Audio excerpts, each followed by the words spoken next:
Hey guys, Noel here, and it is Friday night, and while family's asleep, I thought it would be fun to do a live stream for the Noel ComiX YouTube channel. I don't know exactly how long we're going to be streaming. Had a pretty interesting day. Did a full day of teaching. Did a pretty hard workout during lunch.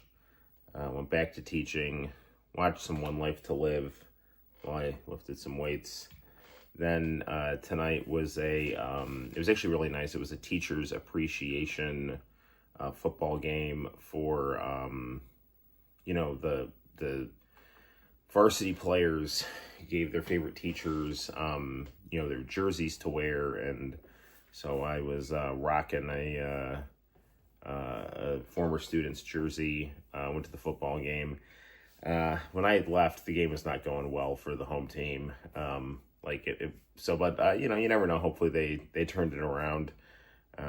They were really in need of making some serious comeback, but they were playing hard, and hopefully all's well that ends well. And it's about the process. Even when you lose, it's about what you can learn from losing, and just onward and upward, and it's also just an honor to play on the team, and it's an honor to, get honored by a former student.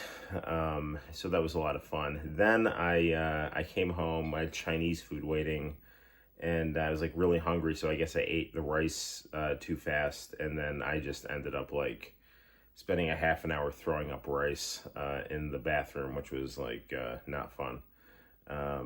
Then I kind of fell asleep watching SmackDown. And then I woke up, and now I'm here. So, that was my evening and day. John, how the hell are you? It's good to see you, my friend. Hopefully all is well with you. So I am okay now. I was not okay like 8:30. And I was just like straight up. I mean, it wasn't even that gross. I was puking rice, like, because I don't know. I guess I had eaten the rice too fast, and I was hungry.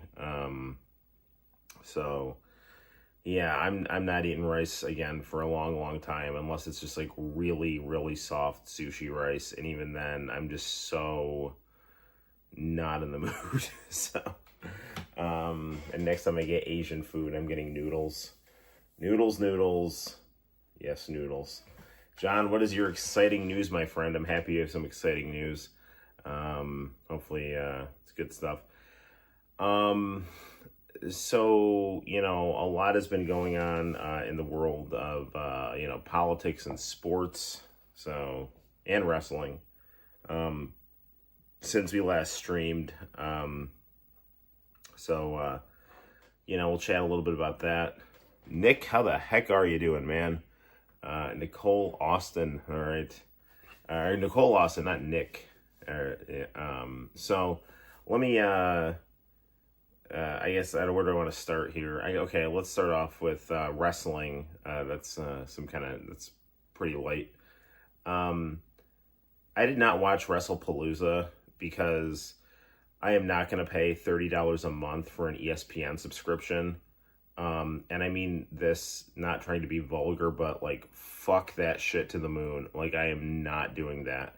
I am not paying $30 a month every month for the possibility of watching a WWE pay-per-view. Oh, hey, White Tiger, how you doing with your government name? It's not happening, dude.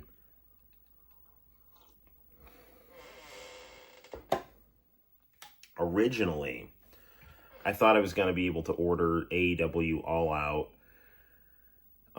for like $40, and then for Santino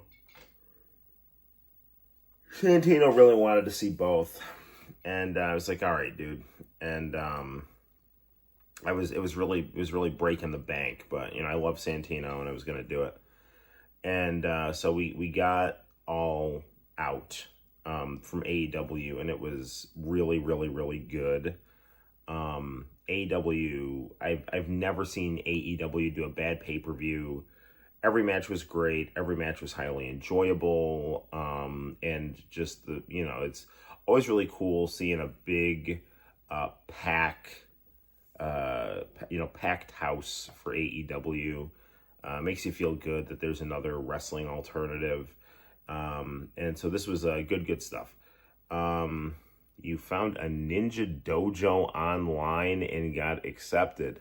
Well, John, doing martial arts is very cool. So if you want to do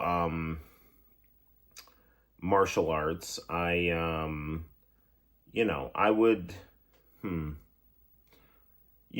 around Cortland, I think you're much better off learning in person than learning online.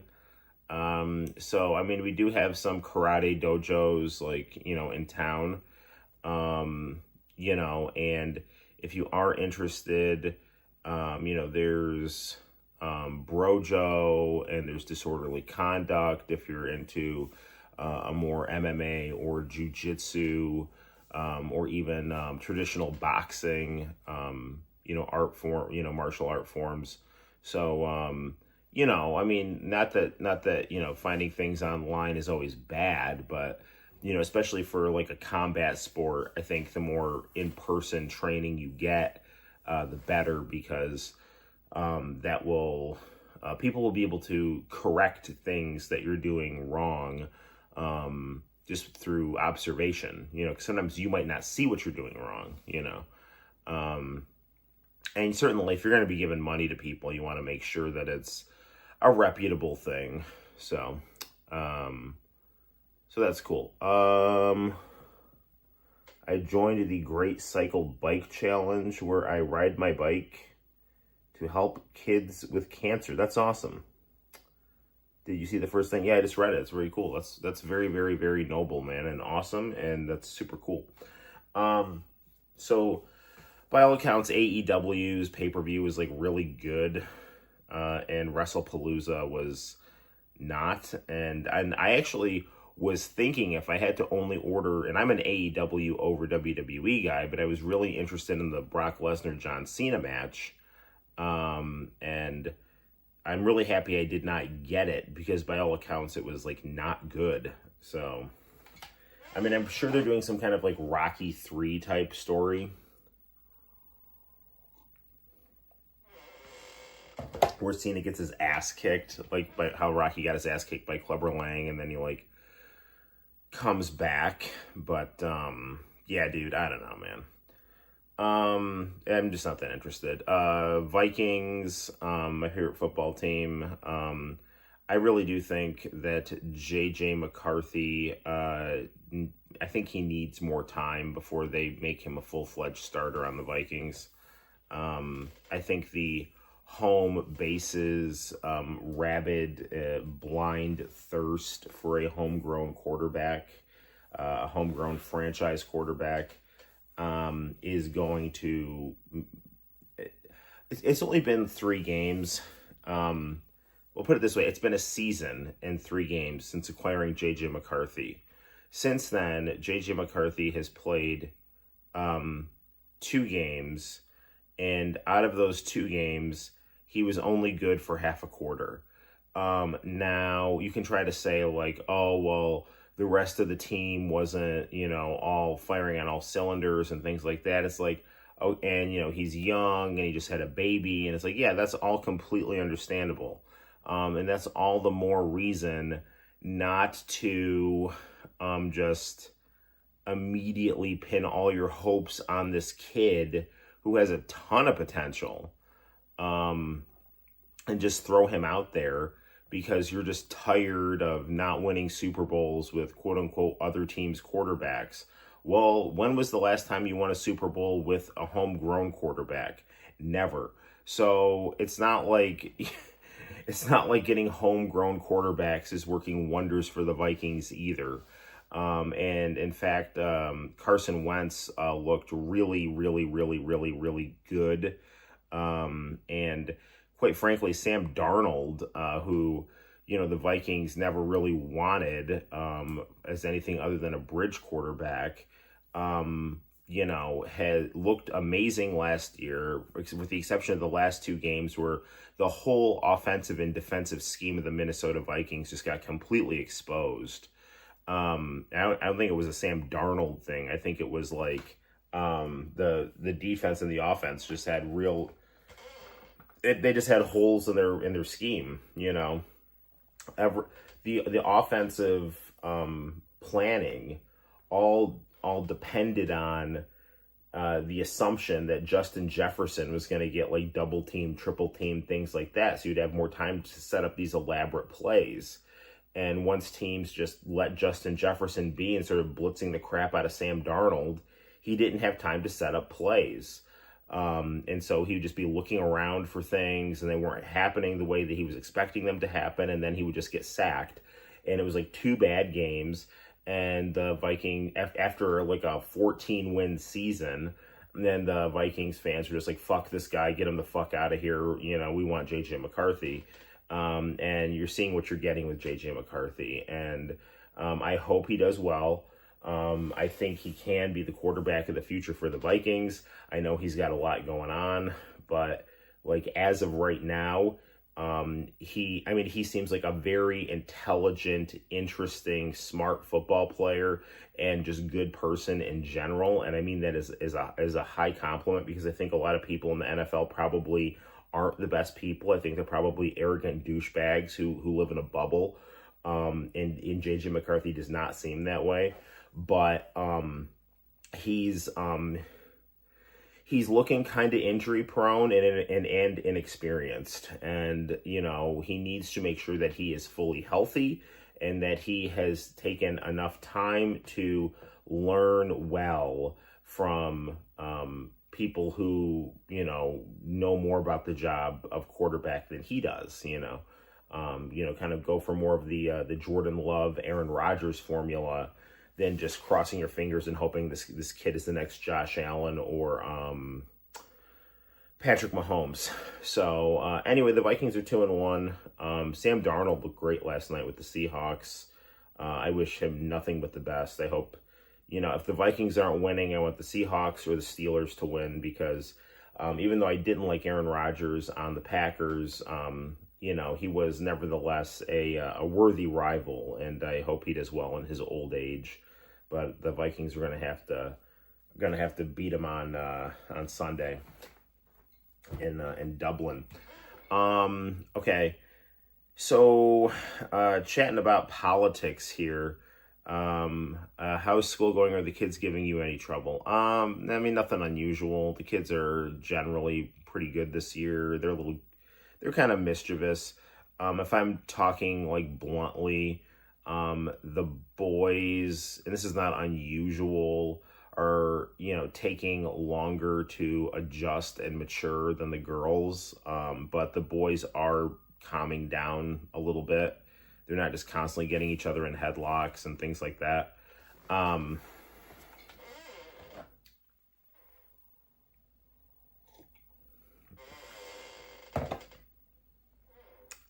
The NFL is doing some European games, and the Vikings game this Sunday is in Ireland, and they're playing the Steelers. So, should be interesting. We'll see how it goes. Yeah. So, we'll just see how it goes.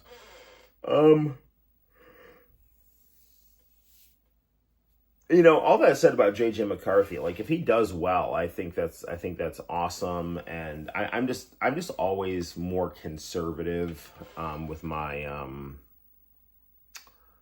I'd rather have someone be over prepared than under prepared. That's just kind of my motto and my philosophy. So anyway.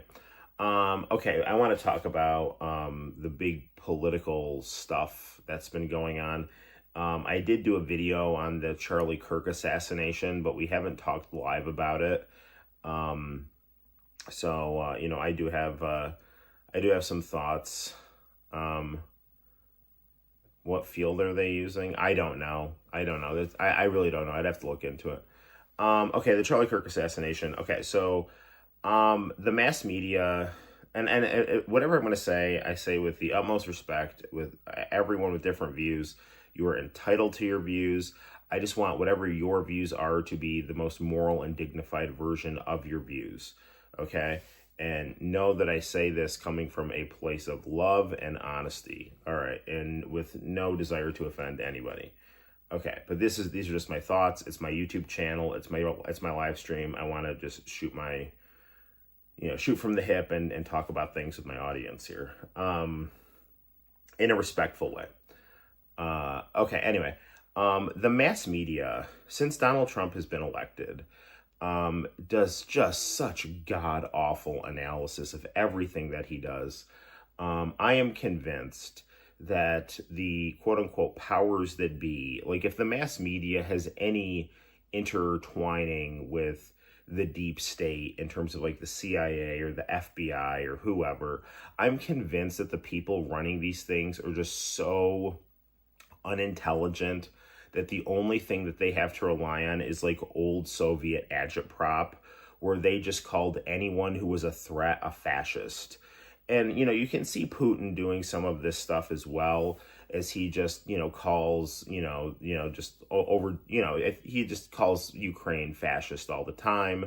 Now, to be fair, and I say this with respect to my, Ukrainian students who might be watching this, I do think in Ukrainian history, because the Nazis and the fascists were people who were like kind of fighting Stalin, who was torturing Ukraine.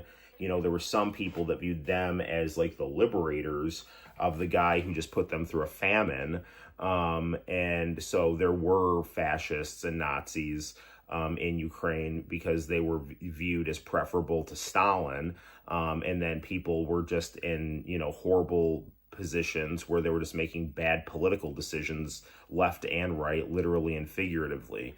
And so you do see a lot of like fascist malicious insignias and things like that in Ukraine. That doesn't mean everyone who's fighting the Russians is a fascist, but, usually the people that do the dirty work are the ugliest people. And that whole war just needs to stop as soon as possible because, there's just a whole bunch of, I don't know. Putin never should have invaded, but I do think that the whole, Ukrainian political situation leading up to that invasion could have been handled better internal to Ukraine. And I'm not going to get any more into it than that, but but yeah, I mean, the Ukrainian population here is awesome, and I have nothing but love and respect for them. Okay. So there's that. Anyway, calling Trump a fascist 24/7 is not helpful. It's not good. It's not analytically useful. It is much better, in my opinion, to, compare Donald Trump to previous U.S. presidents. So if you compare him to like John Adams or Woodrow Wilson or Andrew Jackson, or in some cases like Abraham Lincoln or Franklin Roosevelt. I mean, these are all presidents, or even George W. Bush, which is actually really insulting to Donald Trump since he, he's got so many enemies in the neocon camp.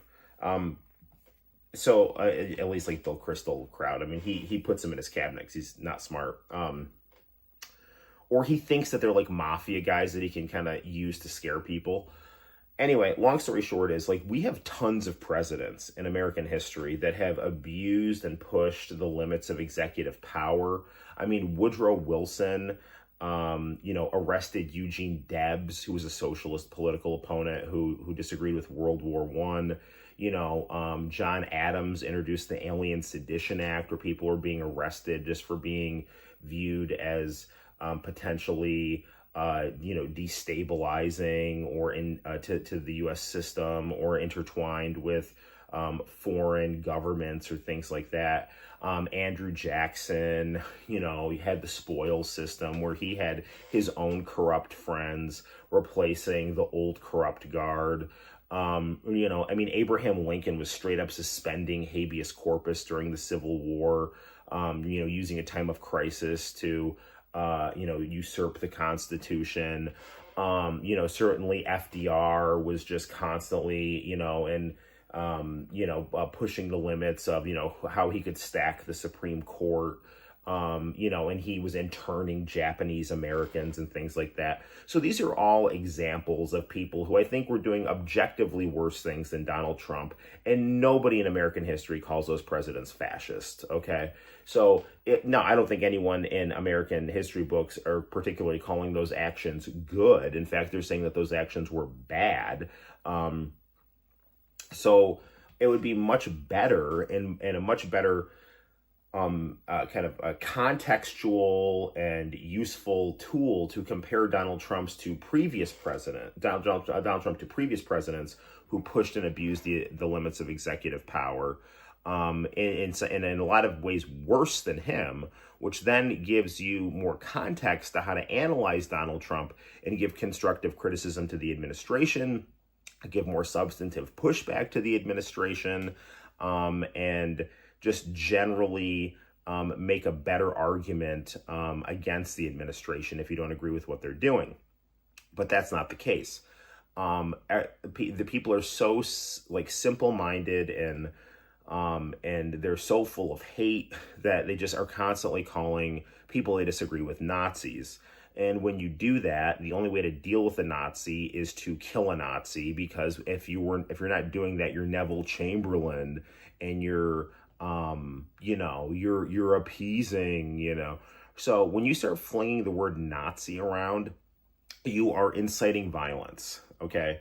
Whether or not you mean to or not.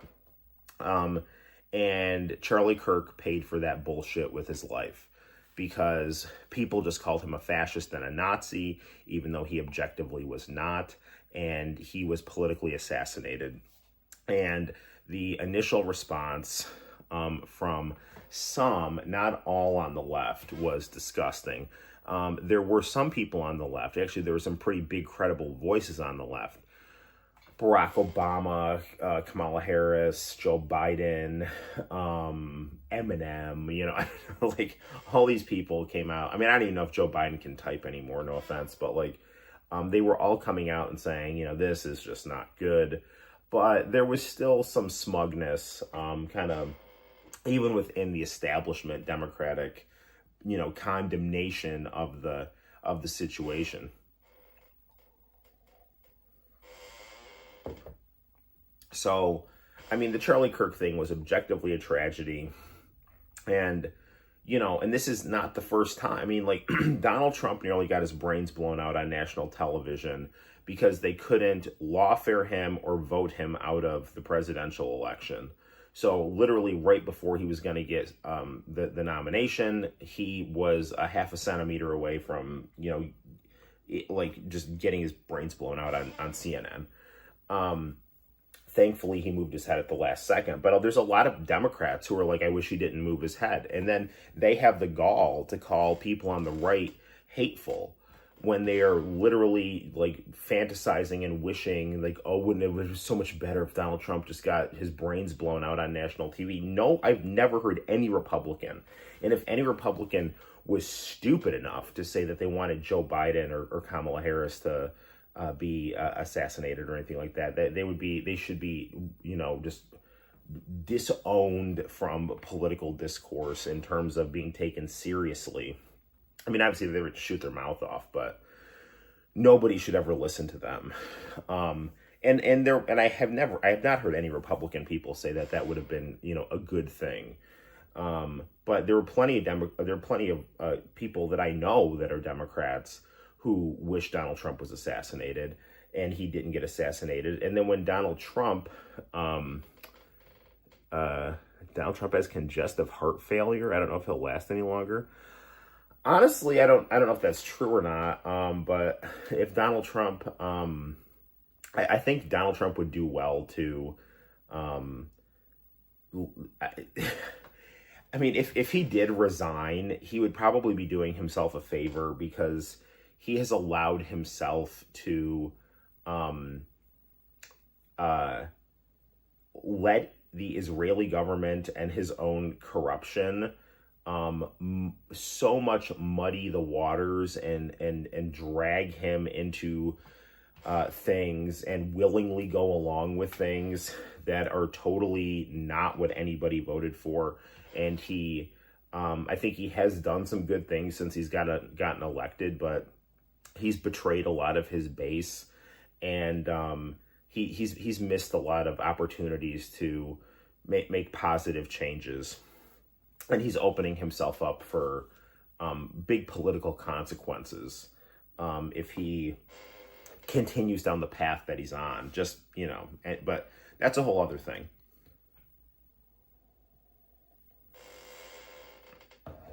But like, the assassination of Charlie Kirk was like really disgusting because, he was someone who, yes, he had his talking points.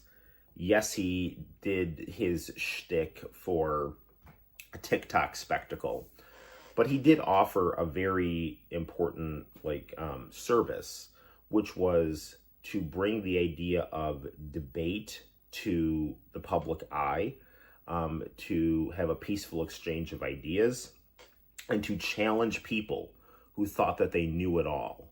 Because people on the left, and I say this as someone who spent years and years and years in colleges, in the ivory tower, in the most, in some of the most radical places in New York State, in terms of their kind of collegiate culture.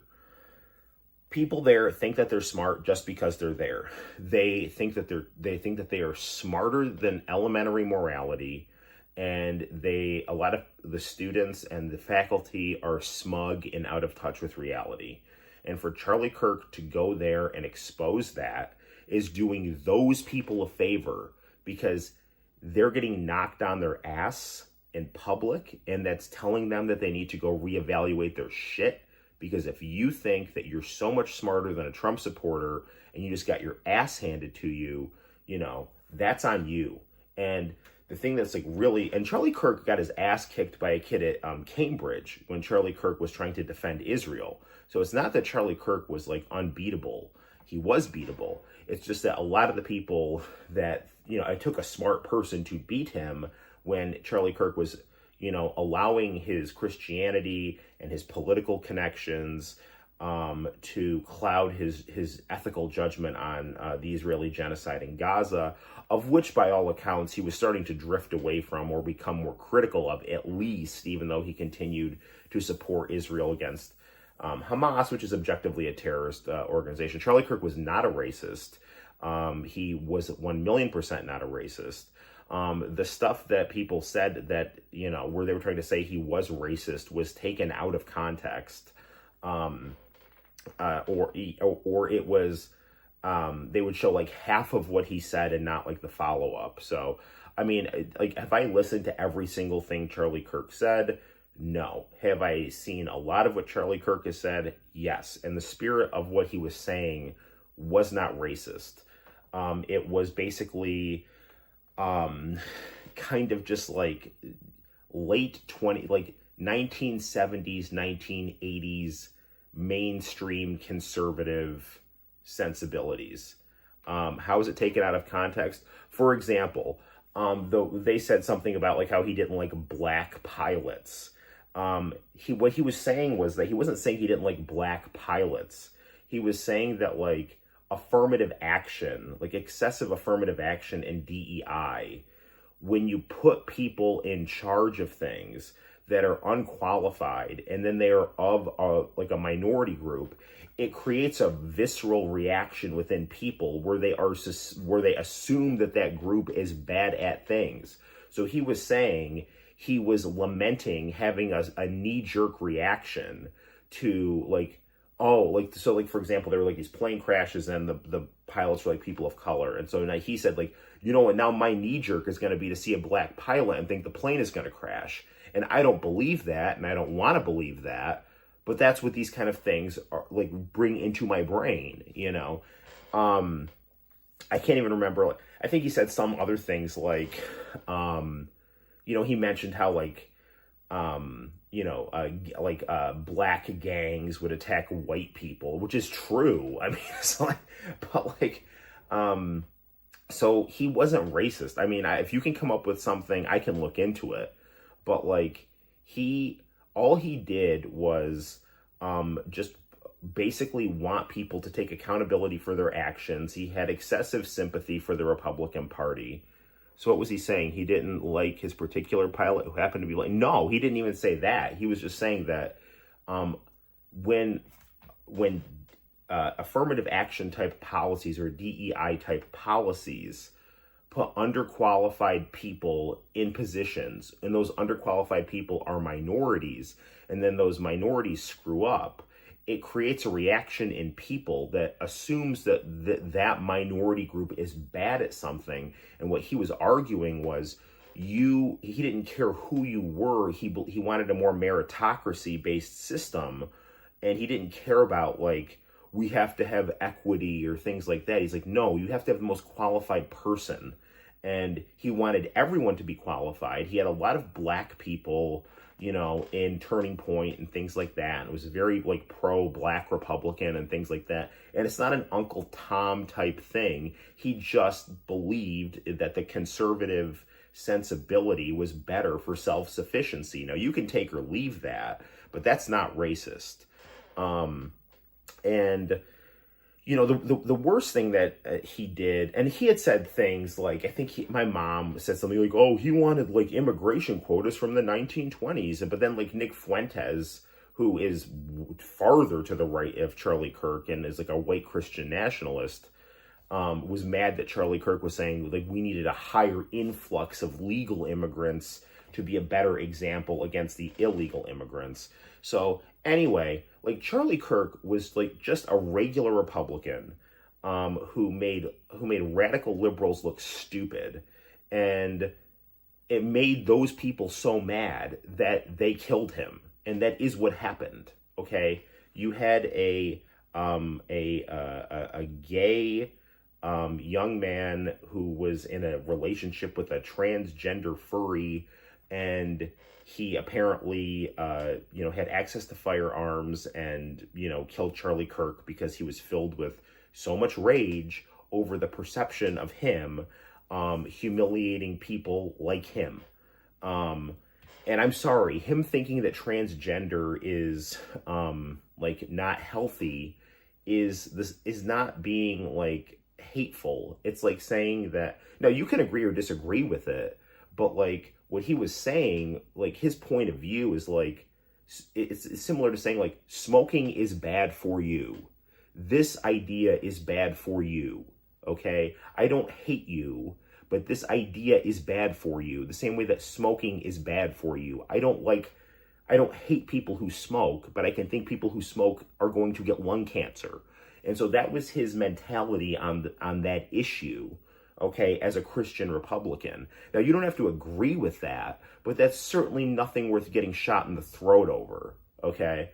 And I think most sensible people on the left would agree with that.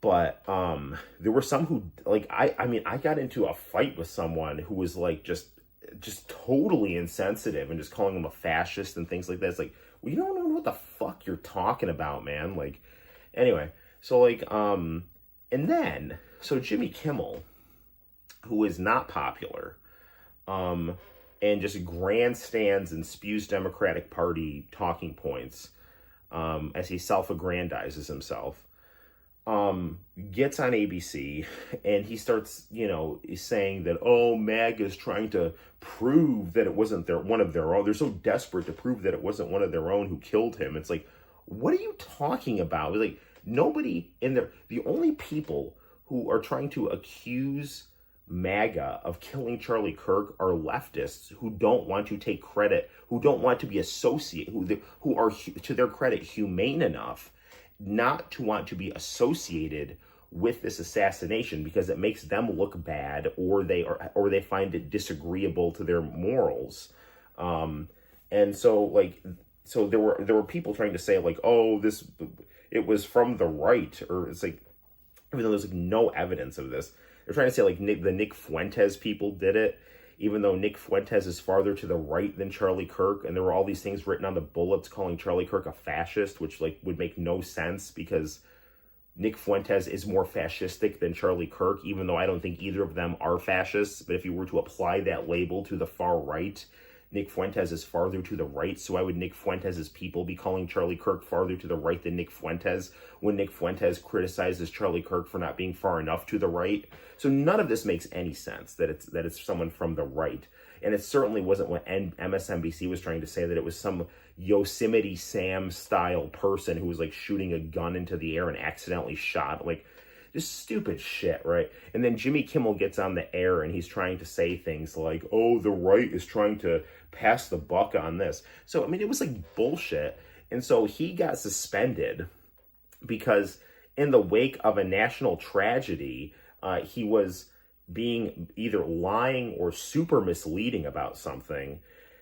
And, you know, the guy who was in charge of the FCC, who is in charge of public airwaves and does have the discretion to, you know, punish people who misuse public airwaves, you know, said some kind of stupid stuff like, oh, we can either do this the easy way or the hard way in terms of this kind of stuff. And so that then allowed people to start viewing Jimmy Kimmel as this free speech martyr and acting like he was more of a victim than Charlie Kirk. And this is just the stupidest shit. And, you know, thankfully ABC put him back on the air, because the smartest thing in the world is like to just let people who you disagree with say their thing. And they're either going to say something stupid and destroy their reputation, or they're going to fix their point of view, you know. Let me see what this is saying here. I've heard two different things from trustworthy people about Charlie Kirk. One was saying bad things about him, and one was saying good things about him. Can you please clarify?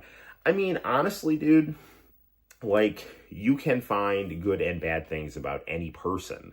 The worst stuff that Charlie Kirk did, in my opinion, based on my familiarity with him, was he was way too soft on Israel during the Gaza genocide. He didn't like Hamas, and he was an evangelical Christian. So he gave Israel the benefit of the doubt and was saying like, oh, there's no famine in Gaza, and, you know, Israel has a right to defend itself. And he used all these Israeli talking points, but he was getting more critical, and he was hosting people like Tucker Carlson and Dave Smith and things like that at his Turning Point USA rallies to give an anti-Israel point of view within the Republican movement, or give at least that part of the argument. So, I mean, to me, the worst thing Charlie Kirk did was he was too deferential to Trump about things like the Epstein files and Israel and things like that, because, you know, Charlie Kirk was someone who did political networking and things like that. And he was, I think, loyal to his tribe, you know, but he was a human being and he did question things, you know. So, I mean, you can find positives and negatives about anybody, but no matter what you think about Charlie Kirk, even if you think he was more bad than good, he didn't deserve what happened to him, man. That was not good at all. And like the whole Jimmy Kimmel bullshit, you know, like first of all, I mean, like, the FCC shouldn't like even give him an opportunity to pretend he's a martyr. And to their credit, they have not done anything to silence him. But like, it is within their jurisdiction on public airwaves to, you know, prevent, you know, straight up lies, you know, like, about a national tragedy. But that's not even the whole, but I mean, I believe in free speech, and you should be able to lie, and that you have the right to lie. And certainly Donald Trump, you could argue, lies all the time, and he shouldn't be arrested for lying unless he's talking to Congress, right? Or any politician, or under oath. But I'll just close with this. Bill Maher, he used to have a show. He had the Jimmy Kimmel slot in 2001. He hosted a show called Politically Incorrect on ABC. And after the tragedy of 9/11, he said something stupid. He said that the pilots of 9/11 were brave, which you could objectively say is true. I mean, they did a kamikaze attack, okay? but people found that very offensive and insensitive, so ABC fired him. Okay. Roseanne Barr, said just some kind of stupid, racially insensitive tweets. ABC fired her. She wasn't even on the air when she said those things on the network, right? Jimmy Kimmel incidentally cheered when Roseanne got fired. And, MSNBC, who's like super, saying just stupid shit about Charlie Kirk. There used to be a guy that had a show on their channel called Don Imus, and he made some stupid comment. He was kind of like a shock jock, and he called, I think it was a WNBA player. He called her like a nappy-headed hoe or something like that, which is racist and insensitive, right? And they fired him for that. Okay. And nobody said boo. I mean, the left loves firing people for being insensitive and inaccurate, right?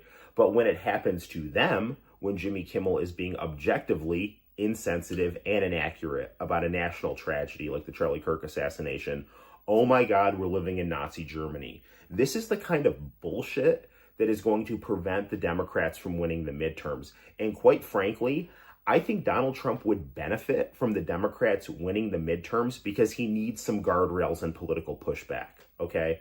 The United States, I think, works best when you have one party in charge of one thing and one party in charge of another, and that way you can have checks and balances. Bill Clinton found a lot of success with the Republican Congress, and those two sides kind of kept each other in check, and things worked out pretty well in the late 90s with some major qualifications, but still. But I'm telling you right now, the people on the left are making themselves so insufferable, and not all of them, but these vocal people who are just so out of touch with reality and so out of touch with conservative voters and so out of touch with the common person. They are guaranteeing that Donald Trump is going to ride out the rest of his administration with a Republican Congress and a Republican Supreme Court.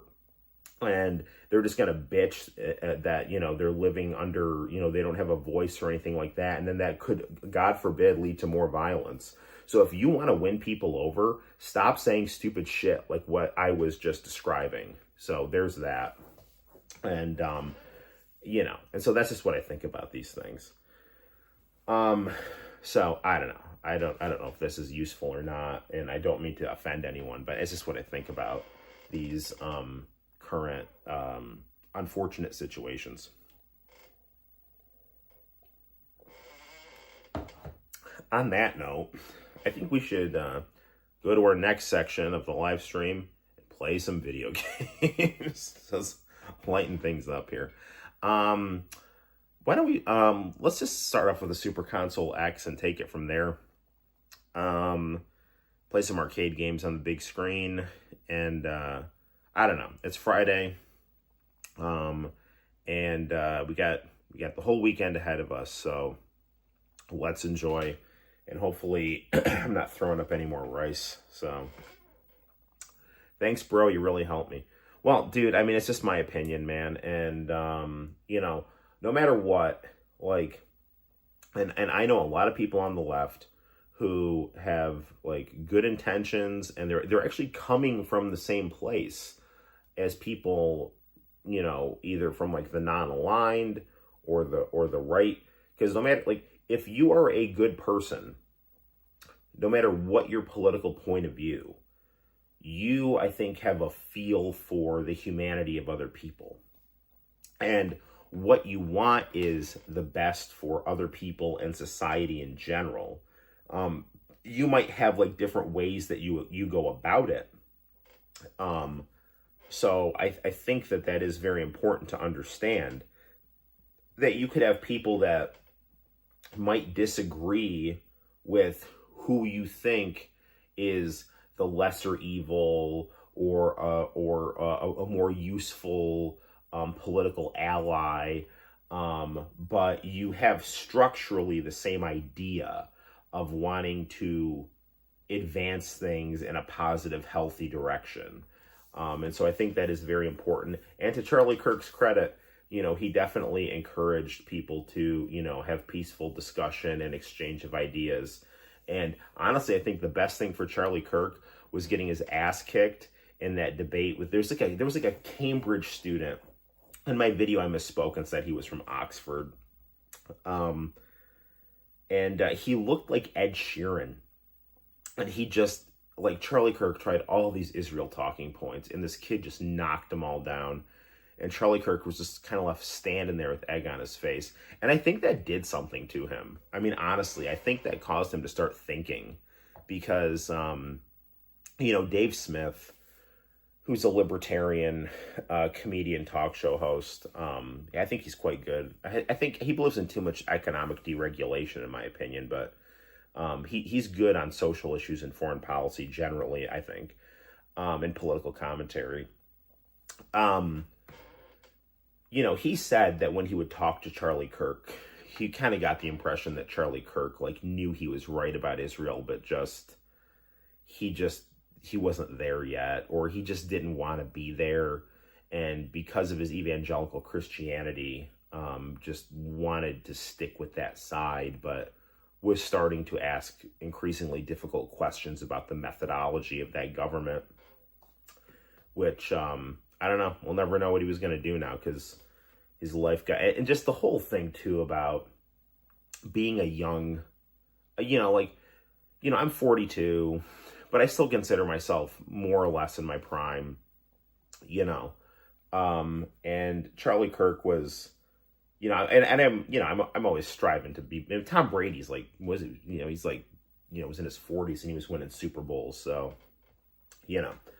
You're definitely in your prime when you're in your 40s. And he was in his 30s. And seeing a guy with young children get killed, and when you've got young children, it does something to you. And I will say this, and this should cause some empathy for people who rightly criticize the George Floyd riots. When a black person sees another black person get killed, it, I think, does something where it makes them feel particularly hurt.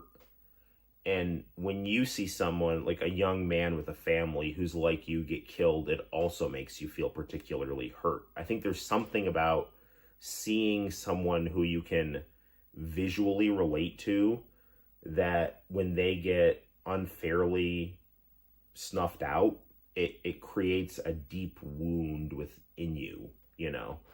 And we need to, and to the credit of Charlie Kirk's fans, things have stayed peaceful. So let's just keep it that way. And for as much as full of shit as I think Jimmy Kimmel can be, I think we should all just accept his apology and move on. He seemed sorry enough, you know. That's all we can ask for, you know. Let's just drop it and just try to move on as a people here. Okay, let's play some NBA Jam or some Hang Time or something here. All right. Doobie-doobie-doo. I got a SCART cable for the master system here, so that's good. Do-do-do-do-do-do-do-do-do. Where's the remote? Oh, it's right here. Okay. Gonna play on the 50-inch, as Biggie has taught us. 50-inch screen, money green leather sofa. Got 2 rides, a limousine, and a chauffeur. All right. For my big screen TV, I literally want it just to be 50 inches because of Juicy. So,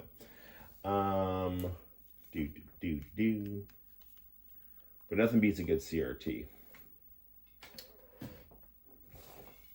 Okay.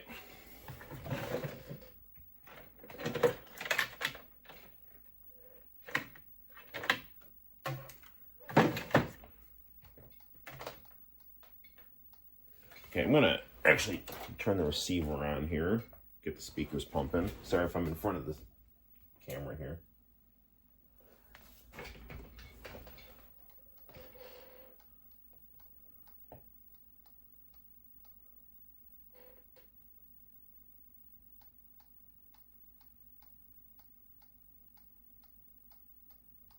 We're making our way to MAME. There we go. Oops. Ooh, Donkey Kong 3.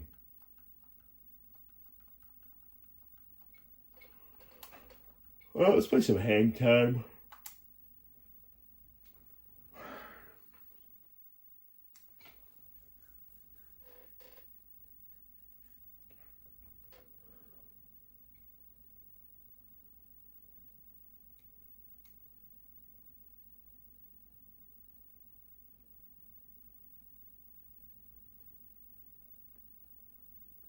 Hang on here.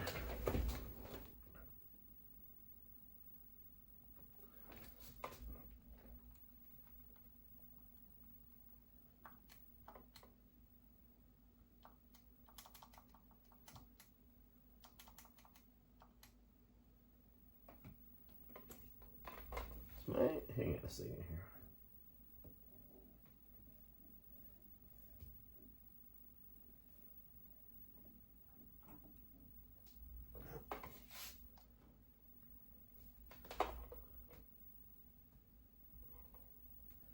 Where's the... Oh,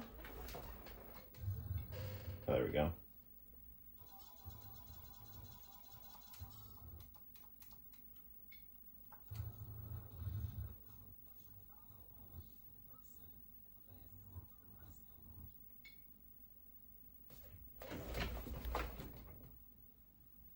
What is up with the volume on this?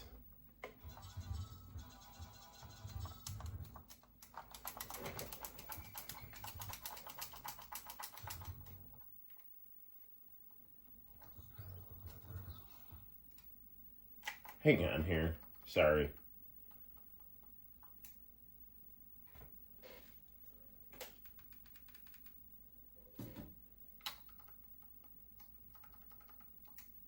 I don't know why the volume's not working right here. Let me try Mortal Kombat.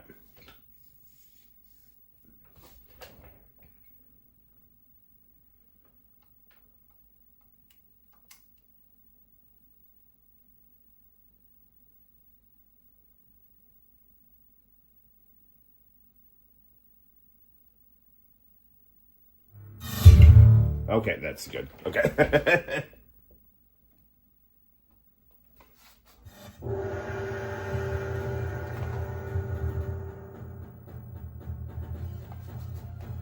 Okay, I've got a receiver with speakers, and it's like, it is bumping, so I don't want to wake up my family here.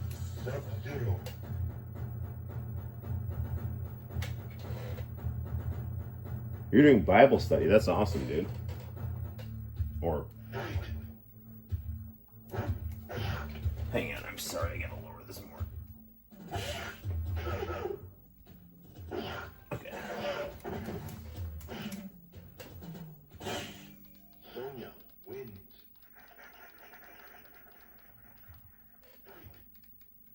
Okay, now I'll kick her ass now. Here we go. Maybe not. I just don't want to wake up my family here.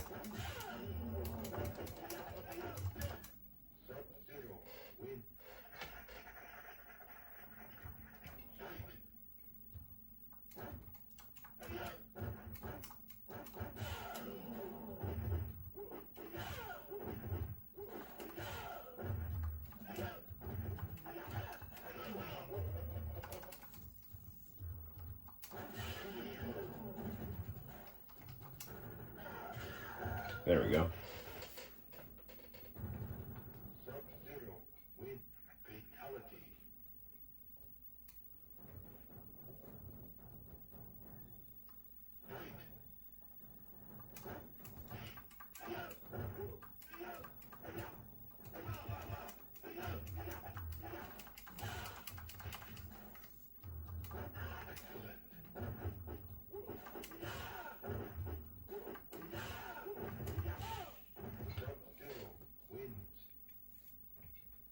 There we go. I enjoy the bezels on this cabinet here.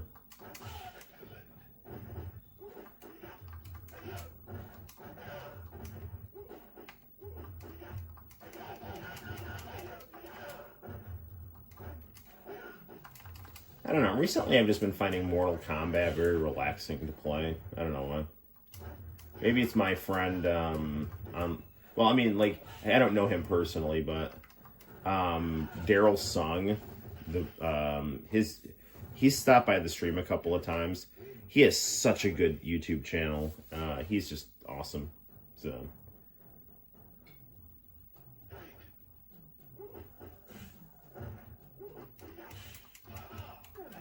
Sometimes he wears Krav Maga shirts. So that, now speaking of Israel, that is a very, by all accounts, impressive martial art. So there are definitely really cool things about Israeli culture and obviously, you know, Old Testament religion. Just the Likud party is just horrible, in my opinion. They're hurting Israel more than they're helping it. Didn't do that right.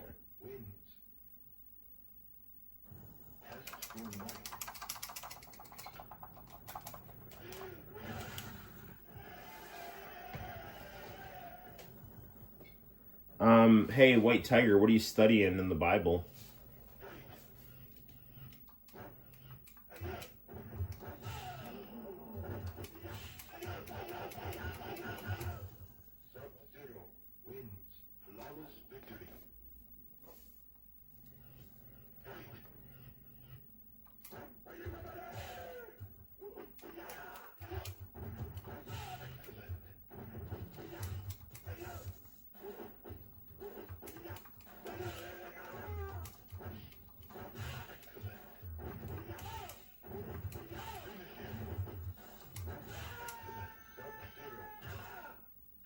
As cool as this game is, I still think the Genesis music is the best. So the Sega Genesis Arcade Edition of Mortal Kombat 1 is my favorite.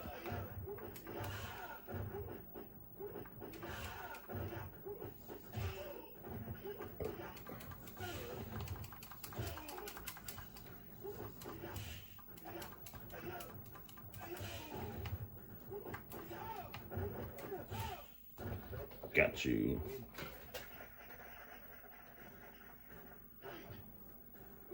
I did not know that there were that many words in the King James Bible. That is very interesting.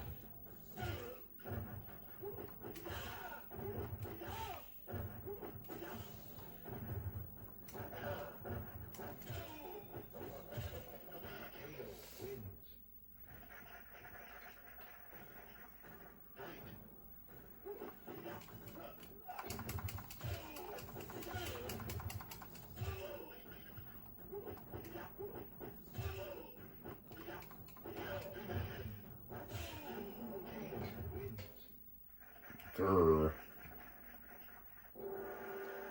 So Johnny Cage.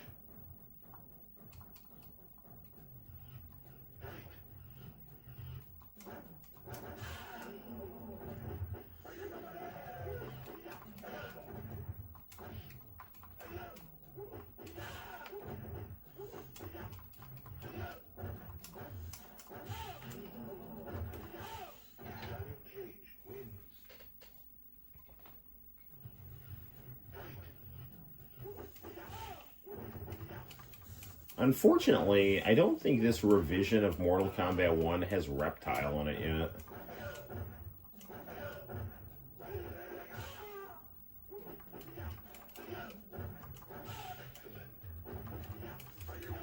Ah, some bullshit there.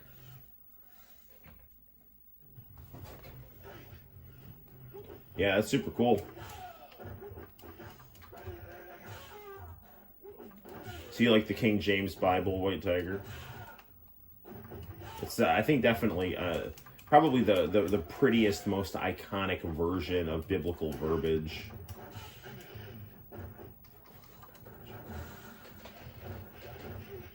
As I uppercut Raiden's head off.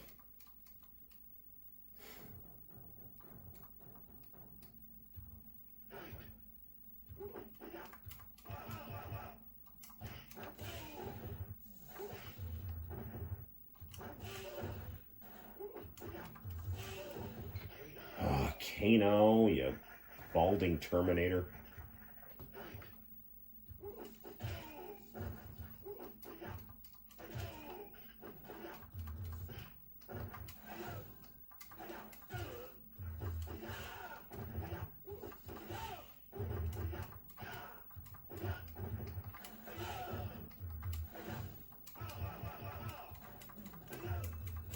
Darn it!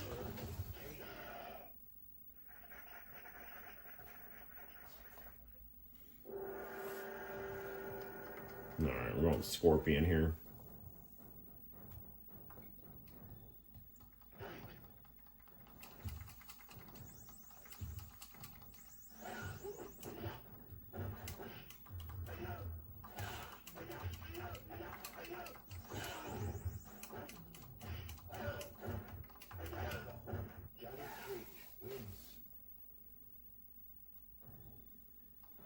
Well, it wasn't any good.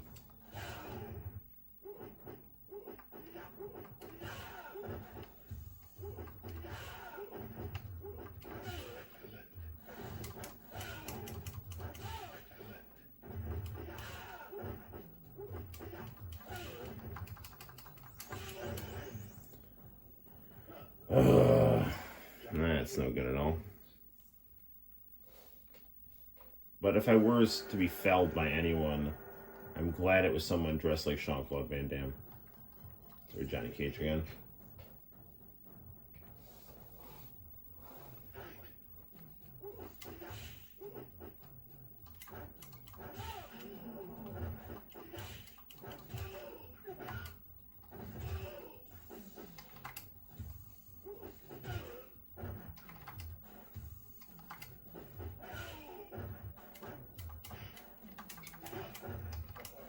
There we go.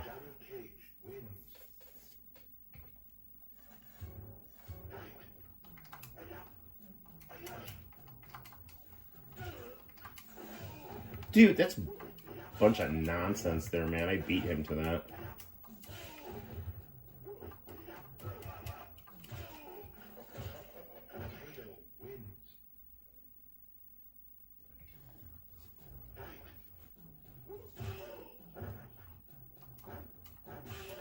You know, I could cheat at this game, but I choose not to.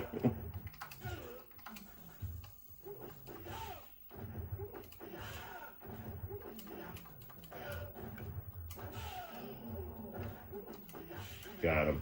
1, 2, 3.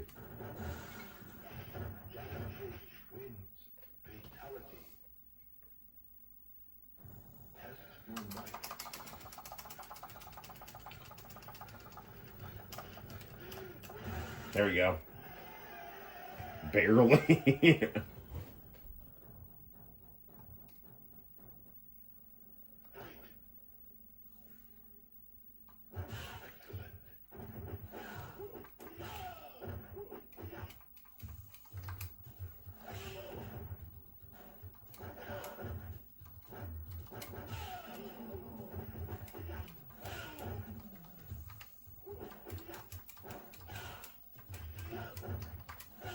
Oh, dude. I was sure I had that first.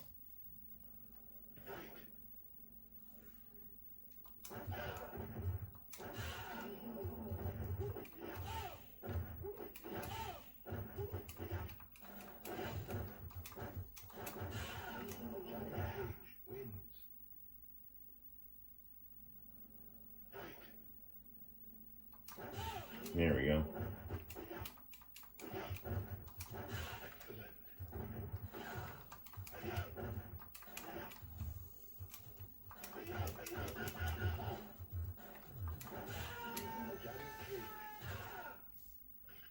To the bottom of the pit with you.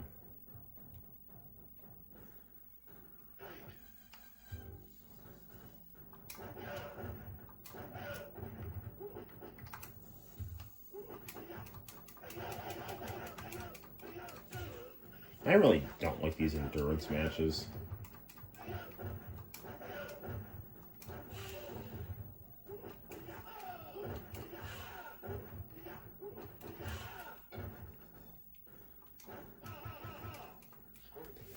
Oh, Scorpion, will you ever learn? New international readers version. Very interesting.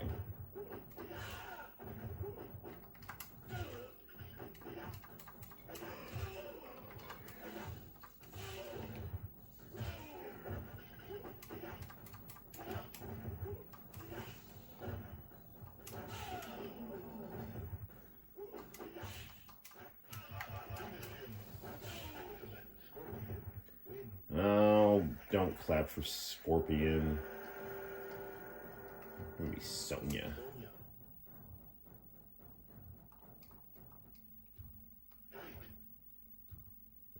Pretty lady.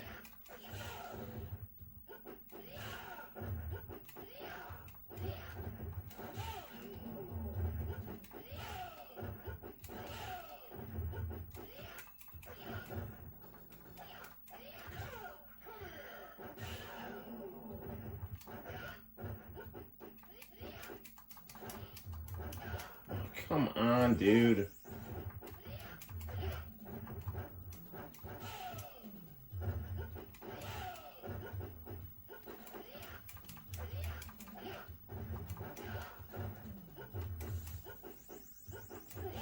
Got him.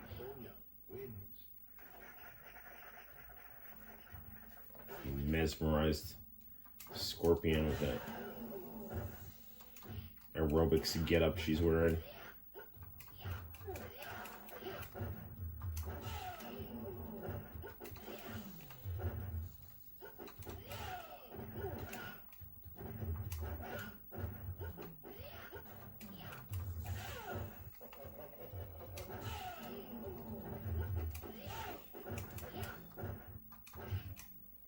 Ugh. I don't really remember a lot of Sonya's moves. I used to know them on the Genesis.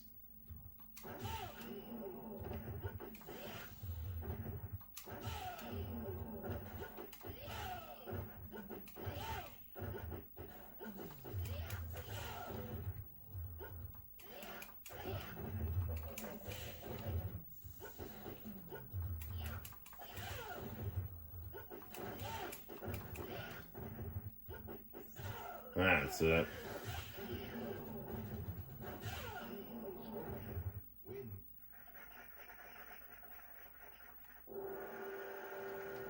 Nah, let's go with Liu Kang.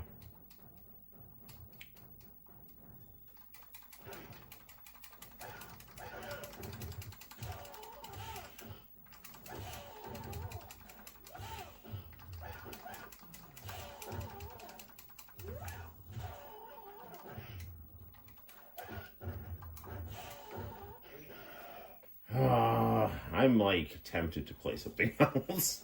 I don't want to give up because that would be, you know, showing I'm a quitter. But I'm also an entertainer.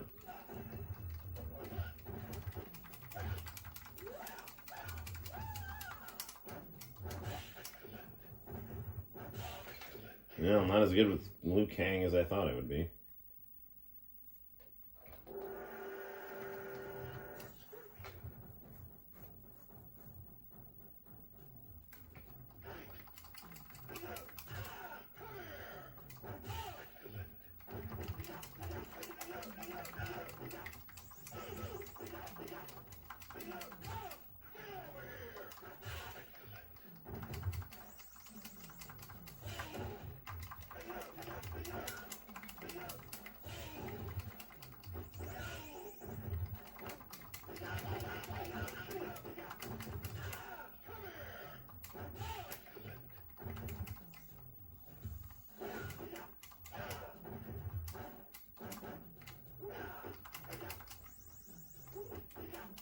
Darn it!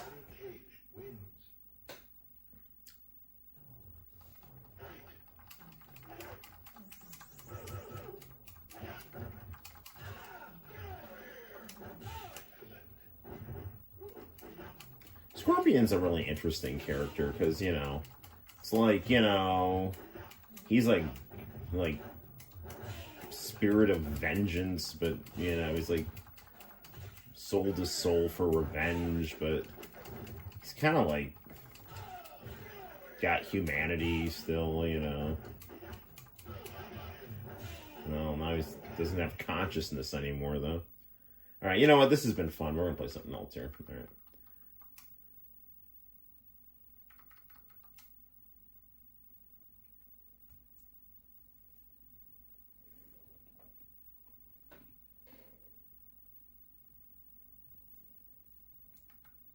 I'm playing NBA Jam. I don't know what was up with the volume on hang time there. Good for young readers, easy read for bed. That's cool. Audio samples not found. What do you mean?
I'm just seeing if there's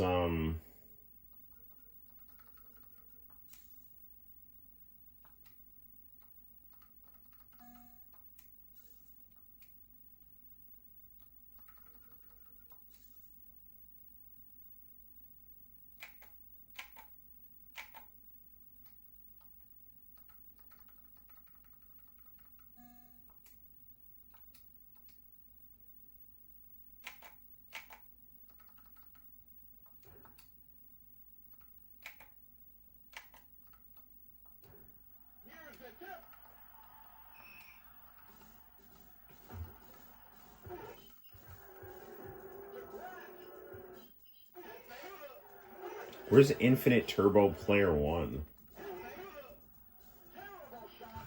Infinite Turbo Player 1 on. Yeah, hell yeah, I want that.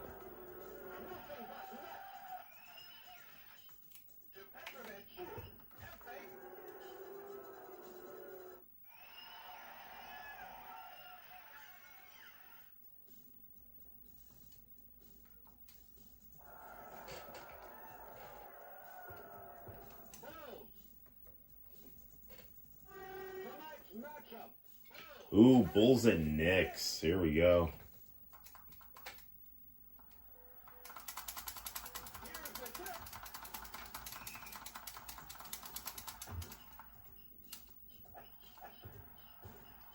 Dude, I put Infinite Turbo on. Why is my turbo going down? Yeah, whatever.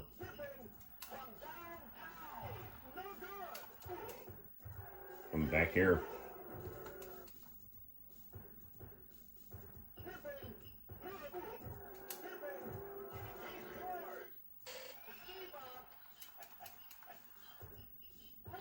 I gotta try to find the ROM of this with Michael Jordan.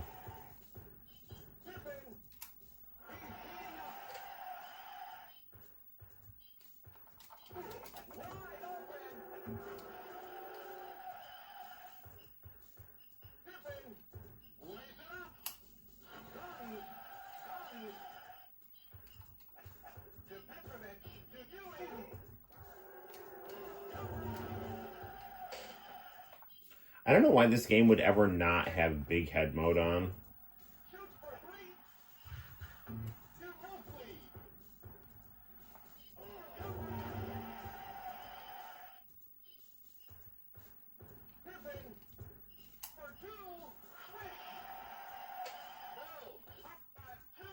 You got that right.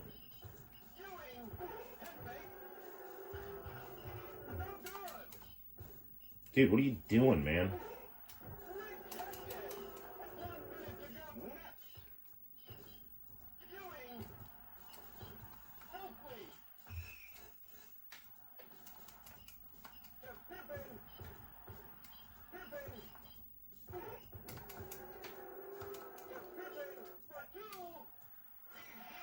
There we go.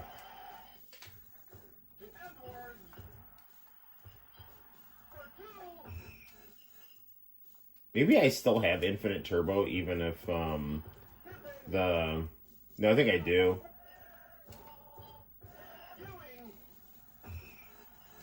Even if the turbo goes down, I think I still have it. Because my shoes are still red.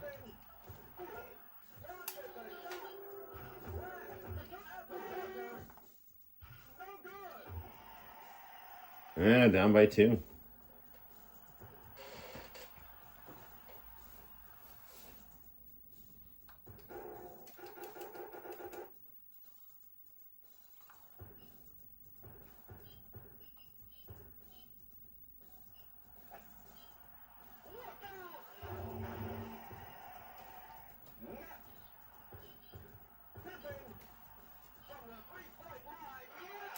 There we go.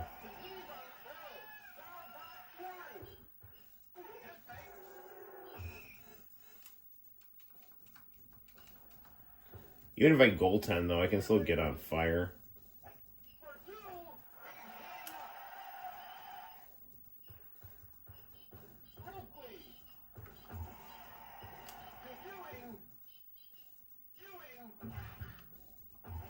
Damn it. Carrie Hoskins is that cheerleader in the background.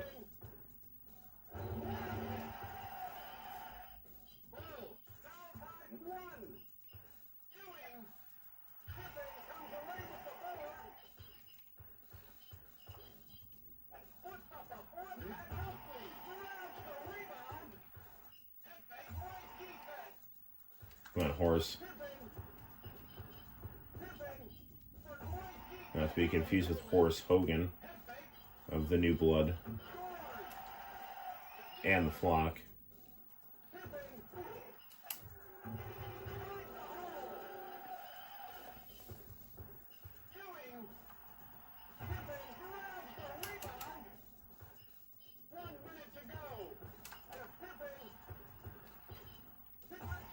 Oh, dude, screw you, man.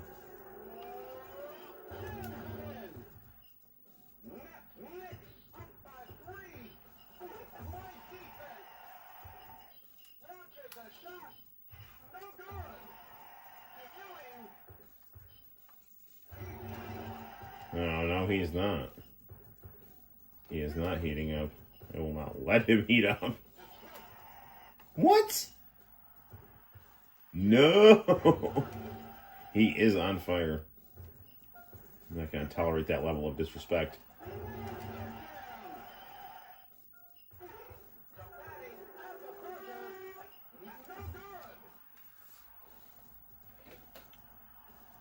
Is there any good Bible stories I can study? I like the Gospel of John, just in general. That's what I teach my Sunday school kids.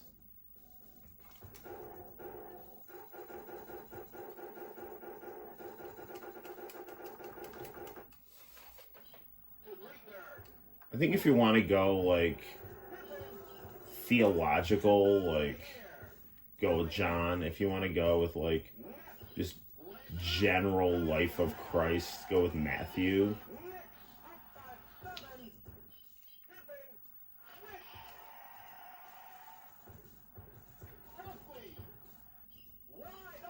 I would always just start with the Gospels.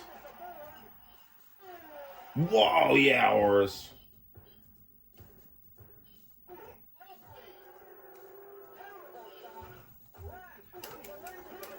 Give me the ball.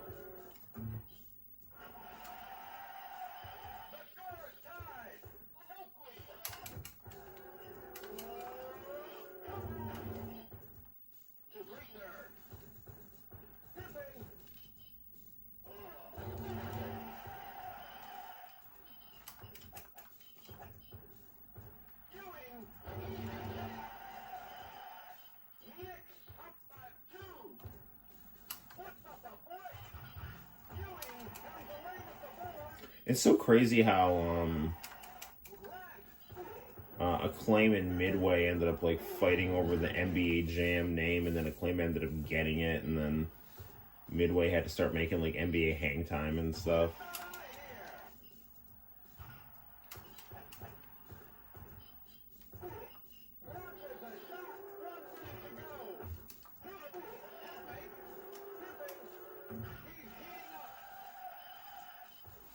I've never played any of the Acclaim NBA Jams, but I did just see a video about them.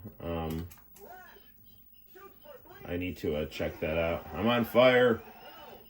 I need to just goaltend the whole time now. That way, even if it gets in, I can still stay on fire. Damn it.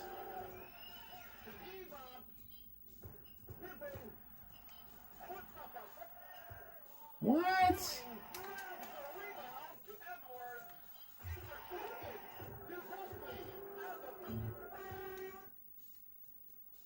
We're by 2.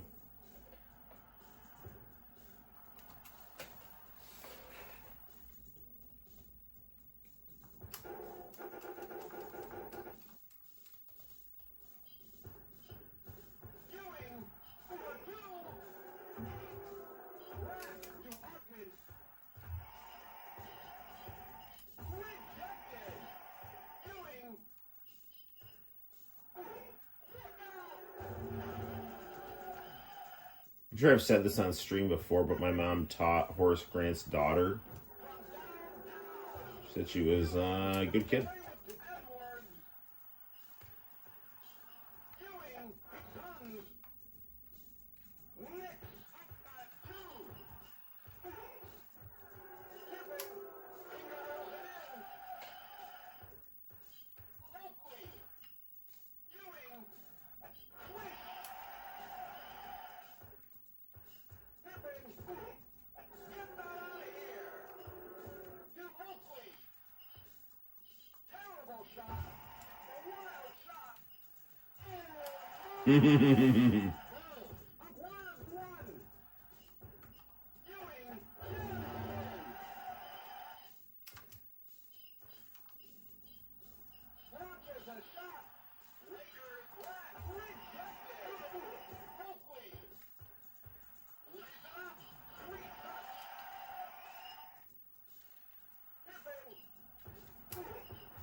Boom shakalaka indeed.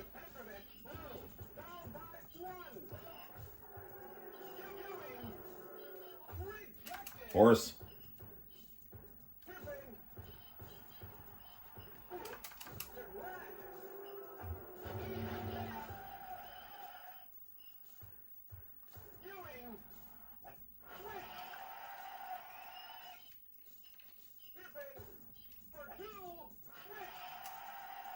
It's getting into a tit for tat here.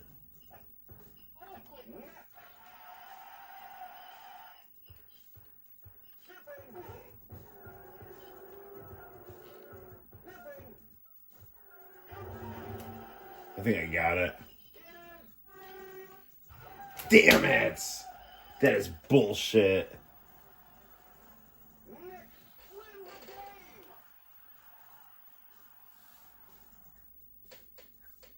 That is such bullshit. They get a full court shot and beat me at the end.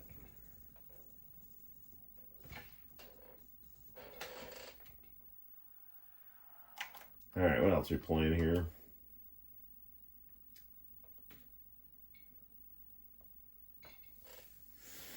Do-do-do.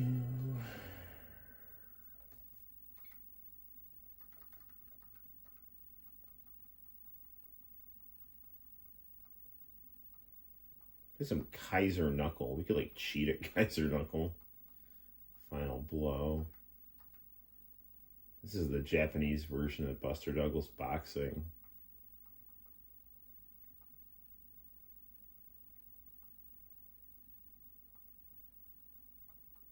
MAME mostly has MAME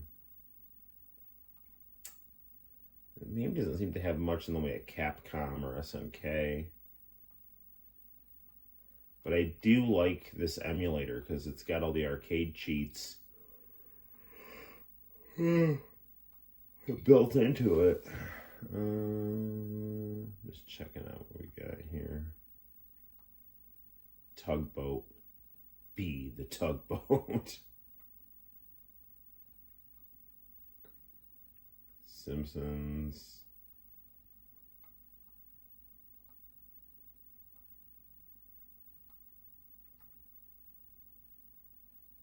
Legend of the Silk Road.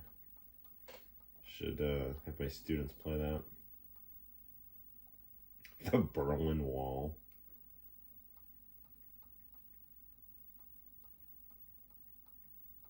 What the hell is Tetris Korea?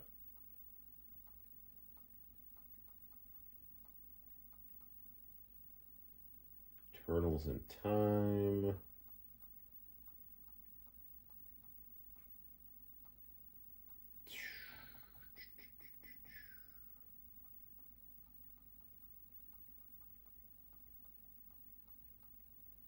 Superman.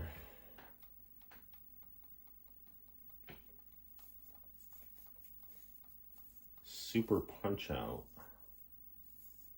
Yeah, interesting. I'm kind of curious about Super Punch Out Arcade here.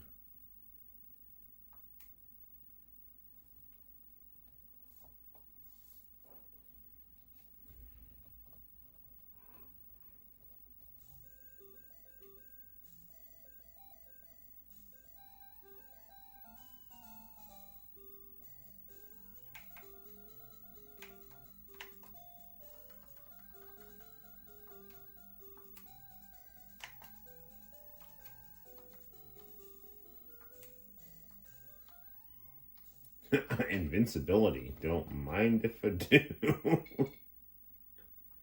KO power on.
So this plays a lot. This looks like Super Punch Out on the Super Nintendo.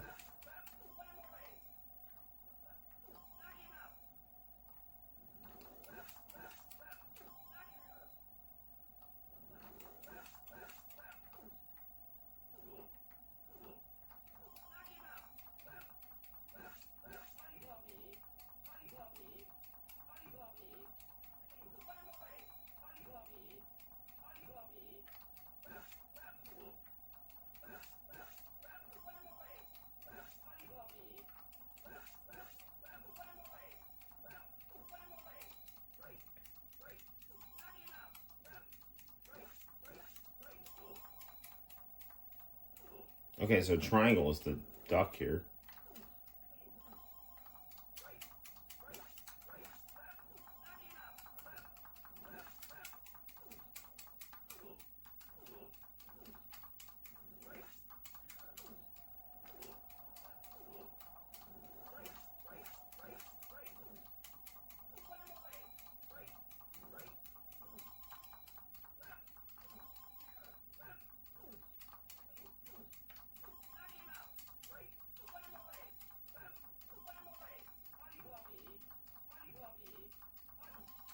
Why is it? I don't. Are those body blows not working?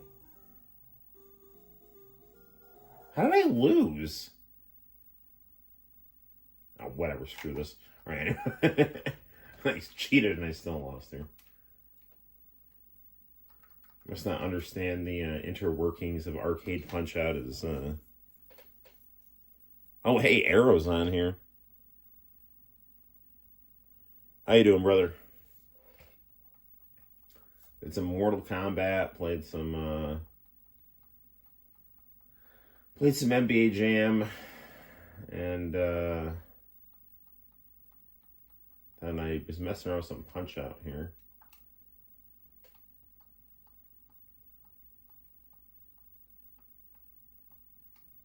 Final Burn Neo.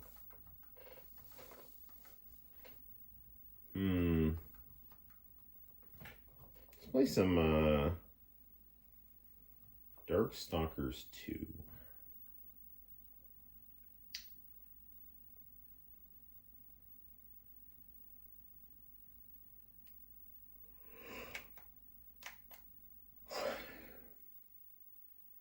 I don't really know how to get into the dip switches on Final Burn Neo.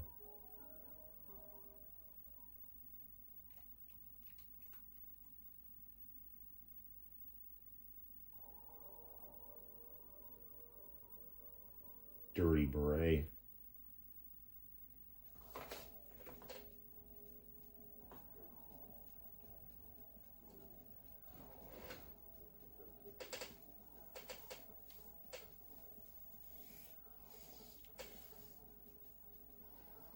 Donovan's an interesting guy.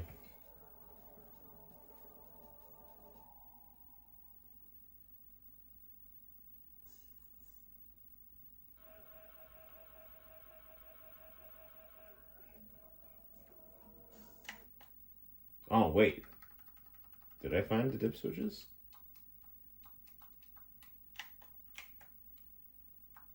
Oh.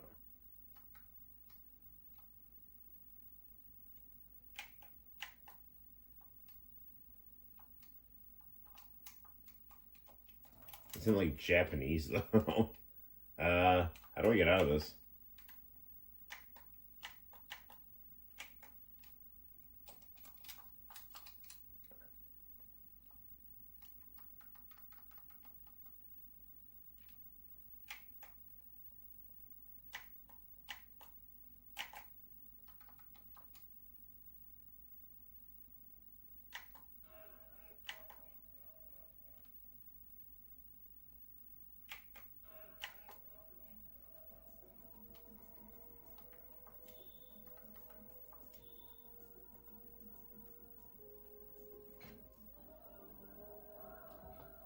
I love the artwork in this game.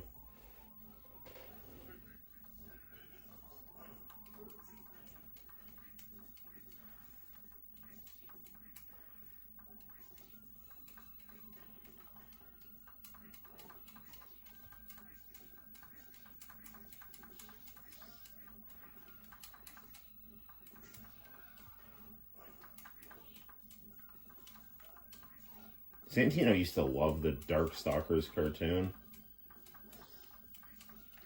The USA one.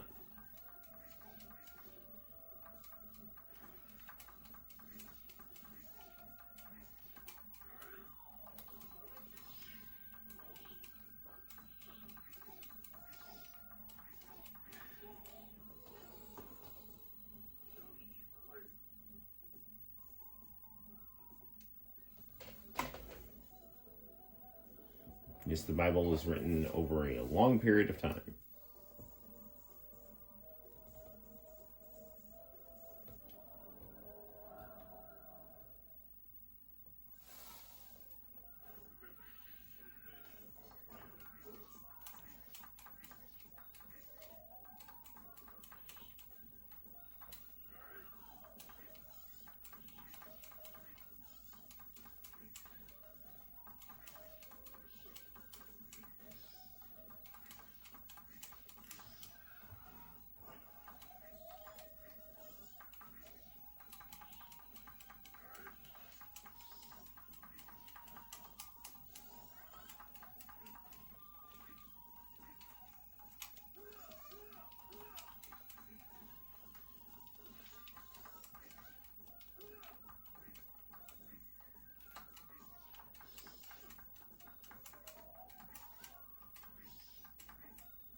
I always like the combination of a kind of a tough, mysterious guy with like a someone who's like very much the opposite, you know. So Donovan and Anita are a good combo there.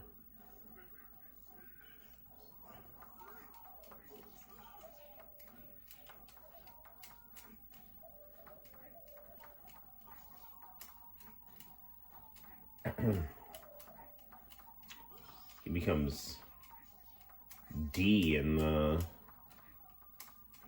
PSP game, and like grown-up Anita has to fight him. Very interesting ending.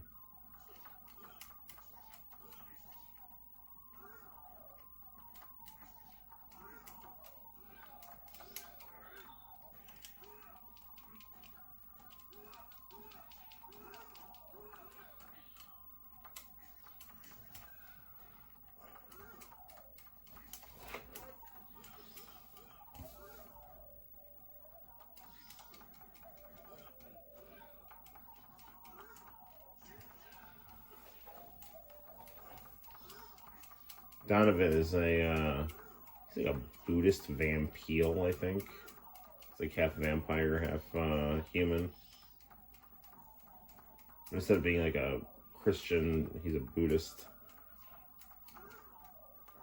I think they did that just to kind of mix up the tropes a little bit here. Ah, darn it.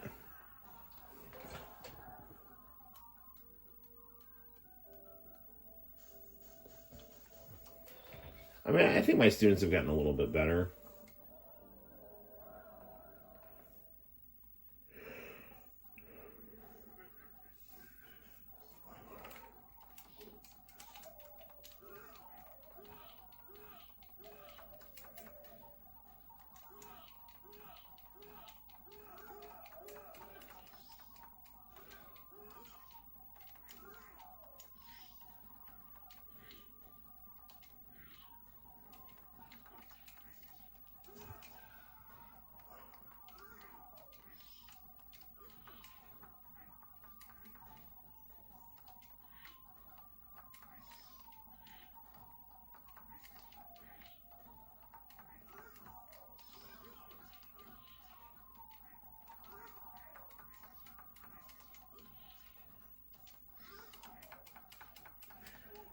Capcom should have gotten really wild and made a Street Fighter, the movie, the game, style Darkstalkers game.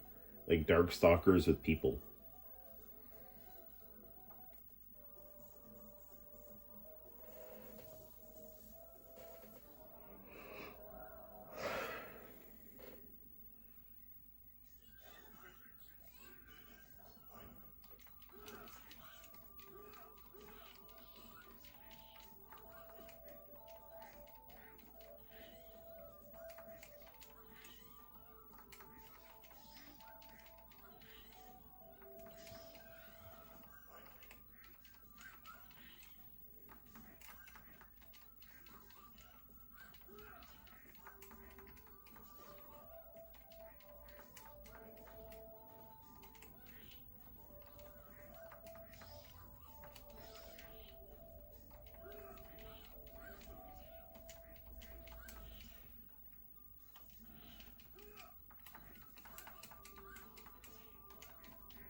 Oh, got him. Or her, I should say.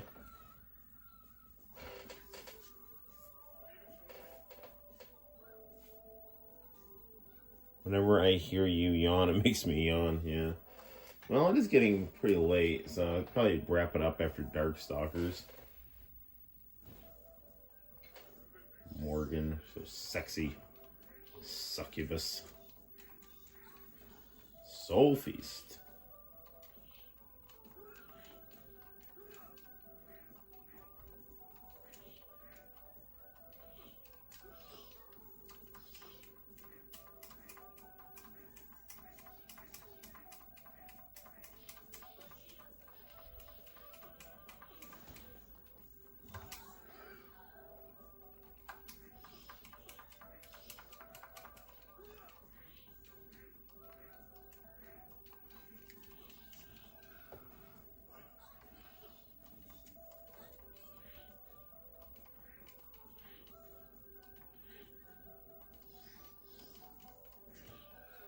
One thing I never understood about Capcom's JoJo's Bizarre Adventure game, I don't know, I felt like the characters did not have as expressive of faces as the Darkstalkers characters. I feel like the Darkstalkers games are very Araki-esque in terms of their character designs.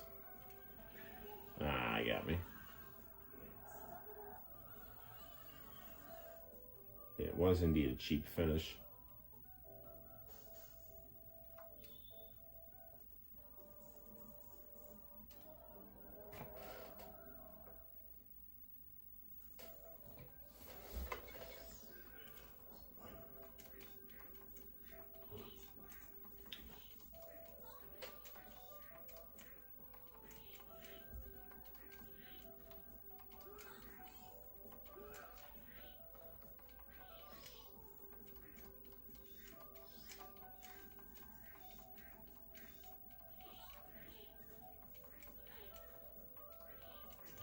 Yeah, that's a lot better that time around.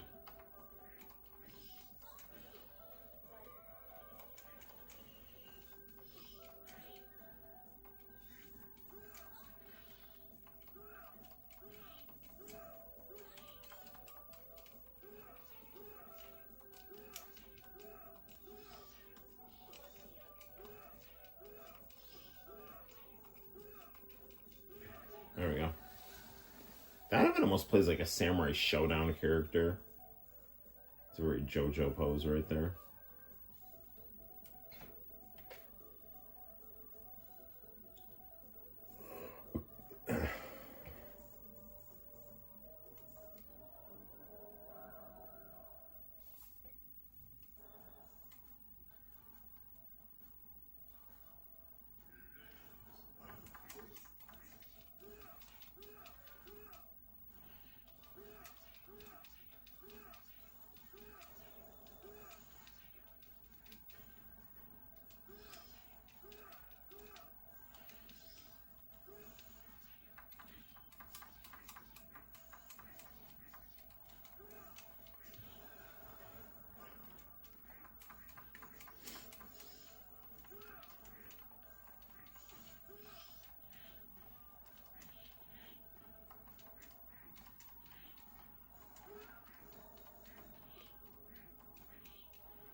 Got him.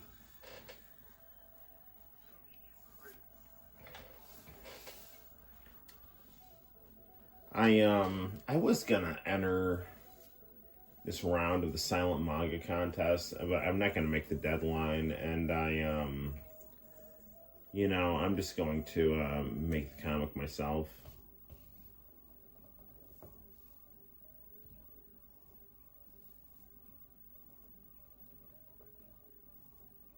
It's an interesting picture of Pyron right there.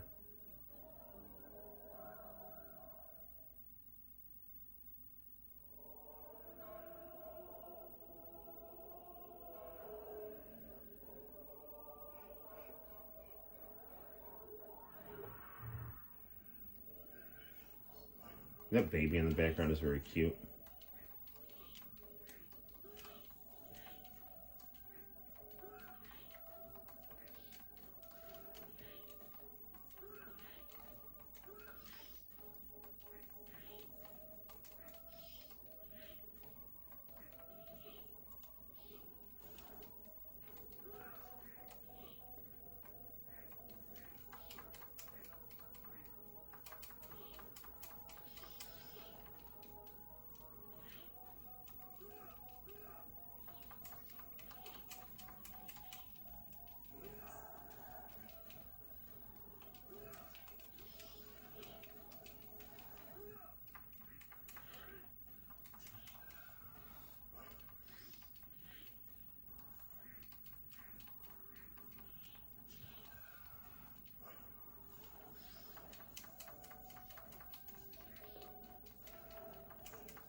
Got him. All right. I'm pretty sure Donovan goes insane in this ending. Or not. I don't know.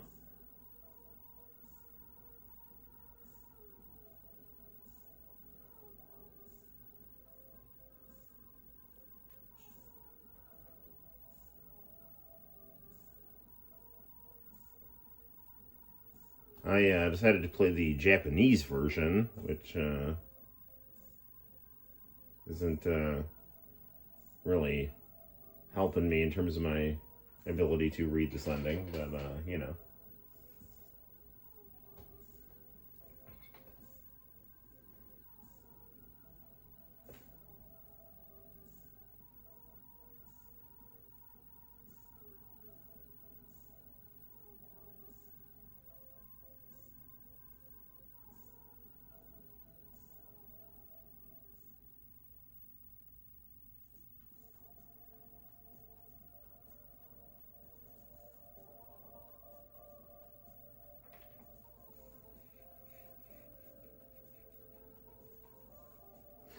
I think the original Vampire Hunter is where Donovan goes crazy.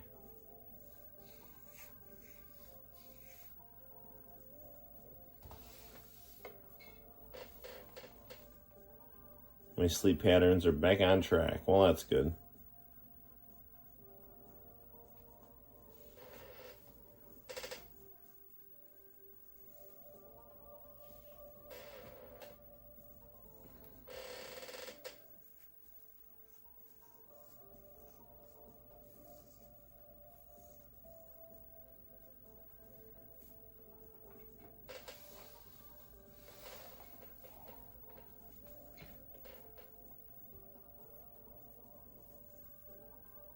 Tamachan. It was the name of a seal that was bopping around Japan in 2002.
I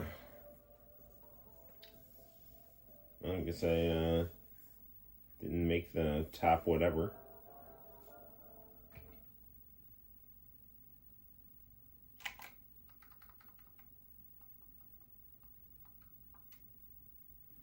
Do we have time for one more game before I go to bed? I mean, it is like 1 o'clock. Maybe like a quick one here. I actually don't like having dinner as my first meal. All right, yeah, I hear you.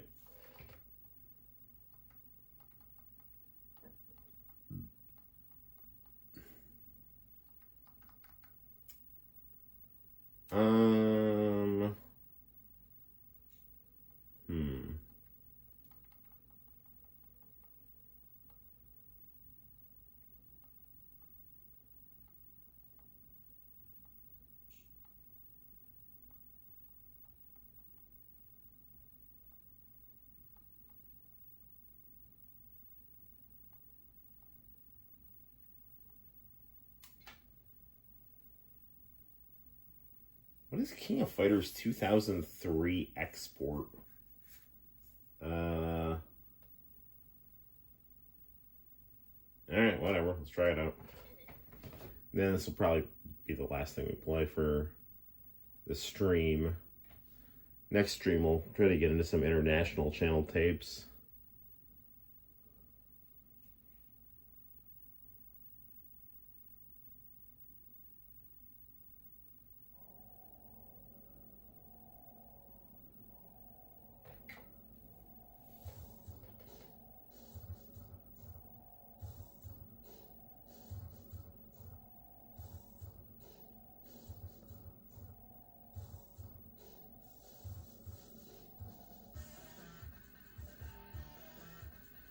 Ash was such a weird protagonist.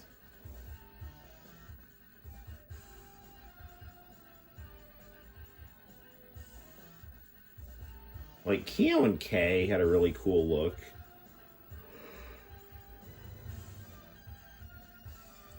Ash looked best in this game where he was still in like the Neo Geo style graphics.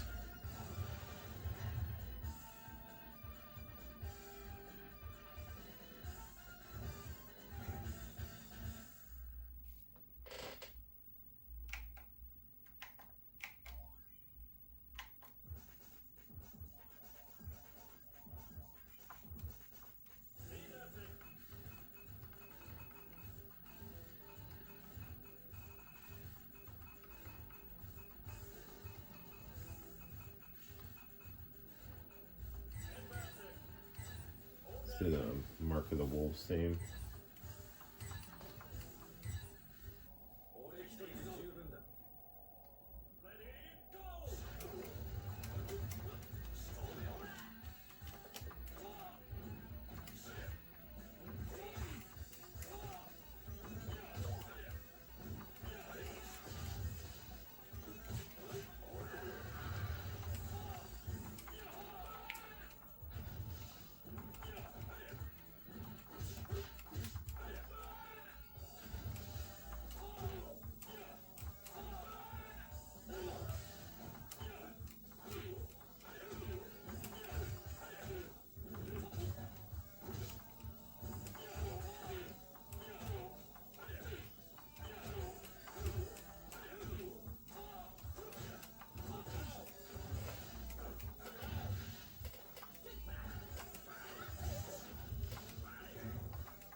Don't make me say it.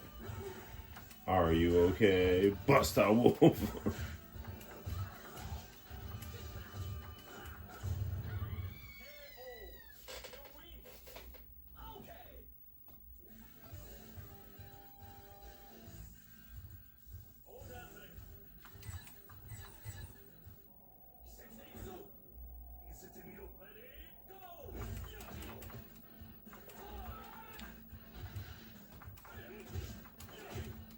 T-Zog's cool. It's called Griffin in the Japanese version. I need to get Mark of the Wolves when or City of Wolves when I get paid. Hoping I can wait. I'm kind of waiting for it to go on sale, but I really do want it.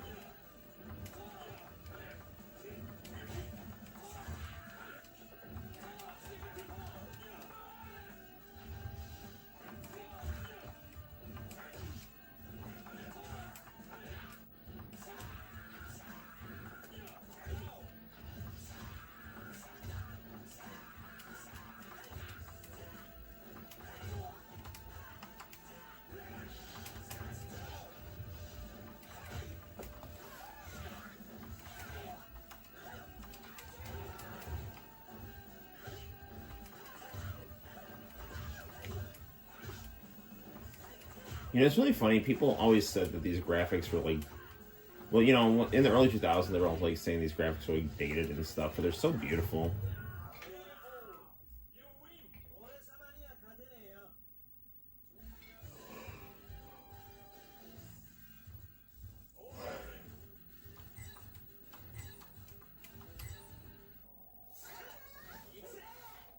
Are you ready?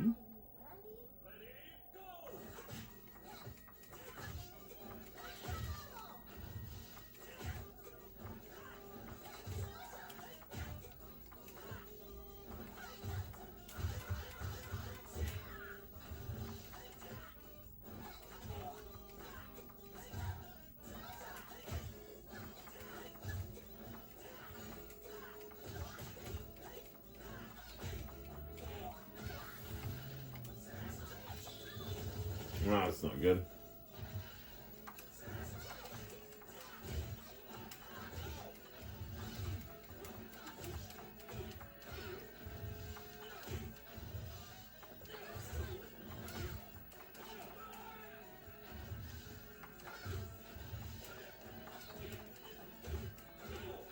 This is not going well at all.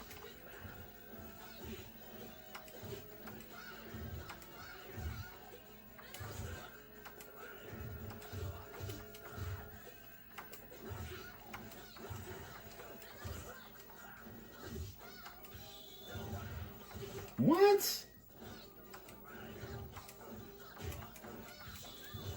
That's so good.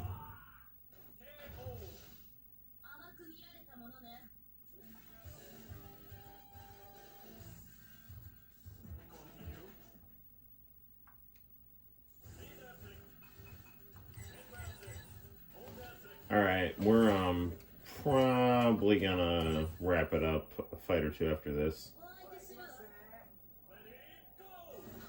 Harvard's got an interesting stance in this game.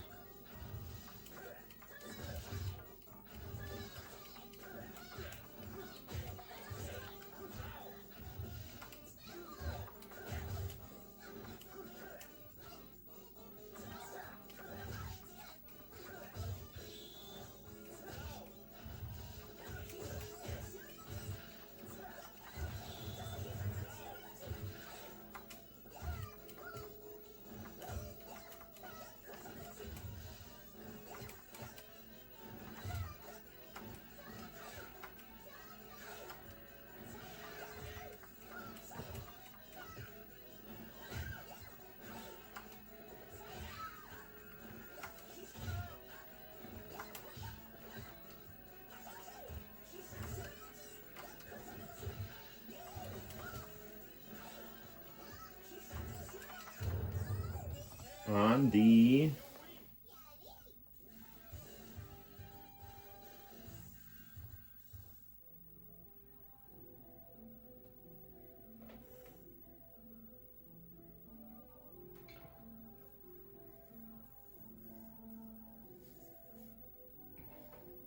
oh, look, it's a KOF clone or something.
God darn it. Alright, we'll give this one more time.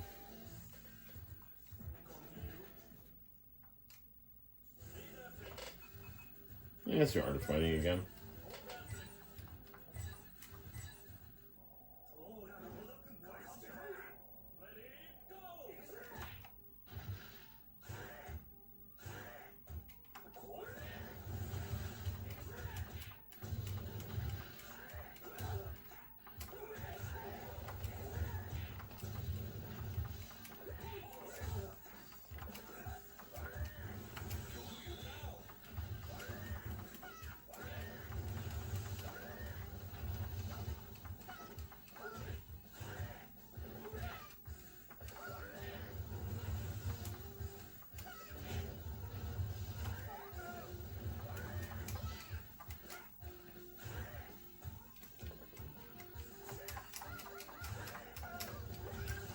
How do we tag out here?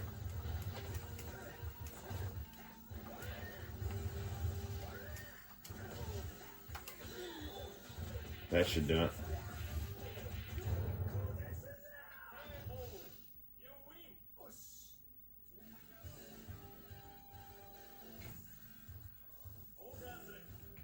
All right, you know what? I think we're going to end it on that high note, actually. So, there we go.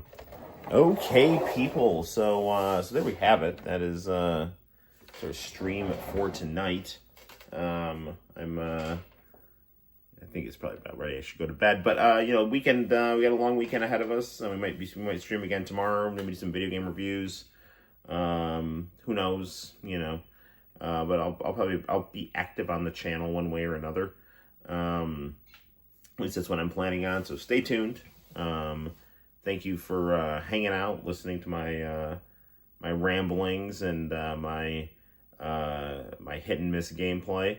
But hopefully it was enjoyable for you to come and hang out. John, it is always a pleasure, and I thank you deeply for your friendship and you know, and everyone else who is watching as well. You all take care of yourselves. Make good life choices. I will as well. Arrow, I feel like I didn't get to talk to you enough tonight. I think you're probably just kind of, you know, kind of silent in the background. I wasn't checking the chat enough. So, but I love having you on, man. You were the first ever viewer to the live stream. So I think you're a fellow traveler in the ways of the Noel ComiX YouTube channel. All right, well, it is 1:12 Eastern Standard Time. I'm going to hit the hay. You all take care. I'll see you soon. And until next time, guys, my name is Noel. You take care, and I'll see you in the very near future for more fun and excitement on the Noel ComiX YouTube channel. Bye-bye.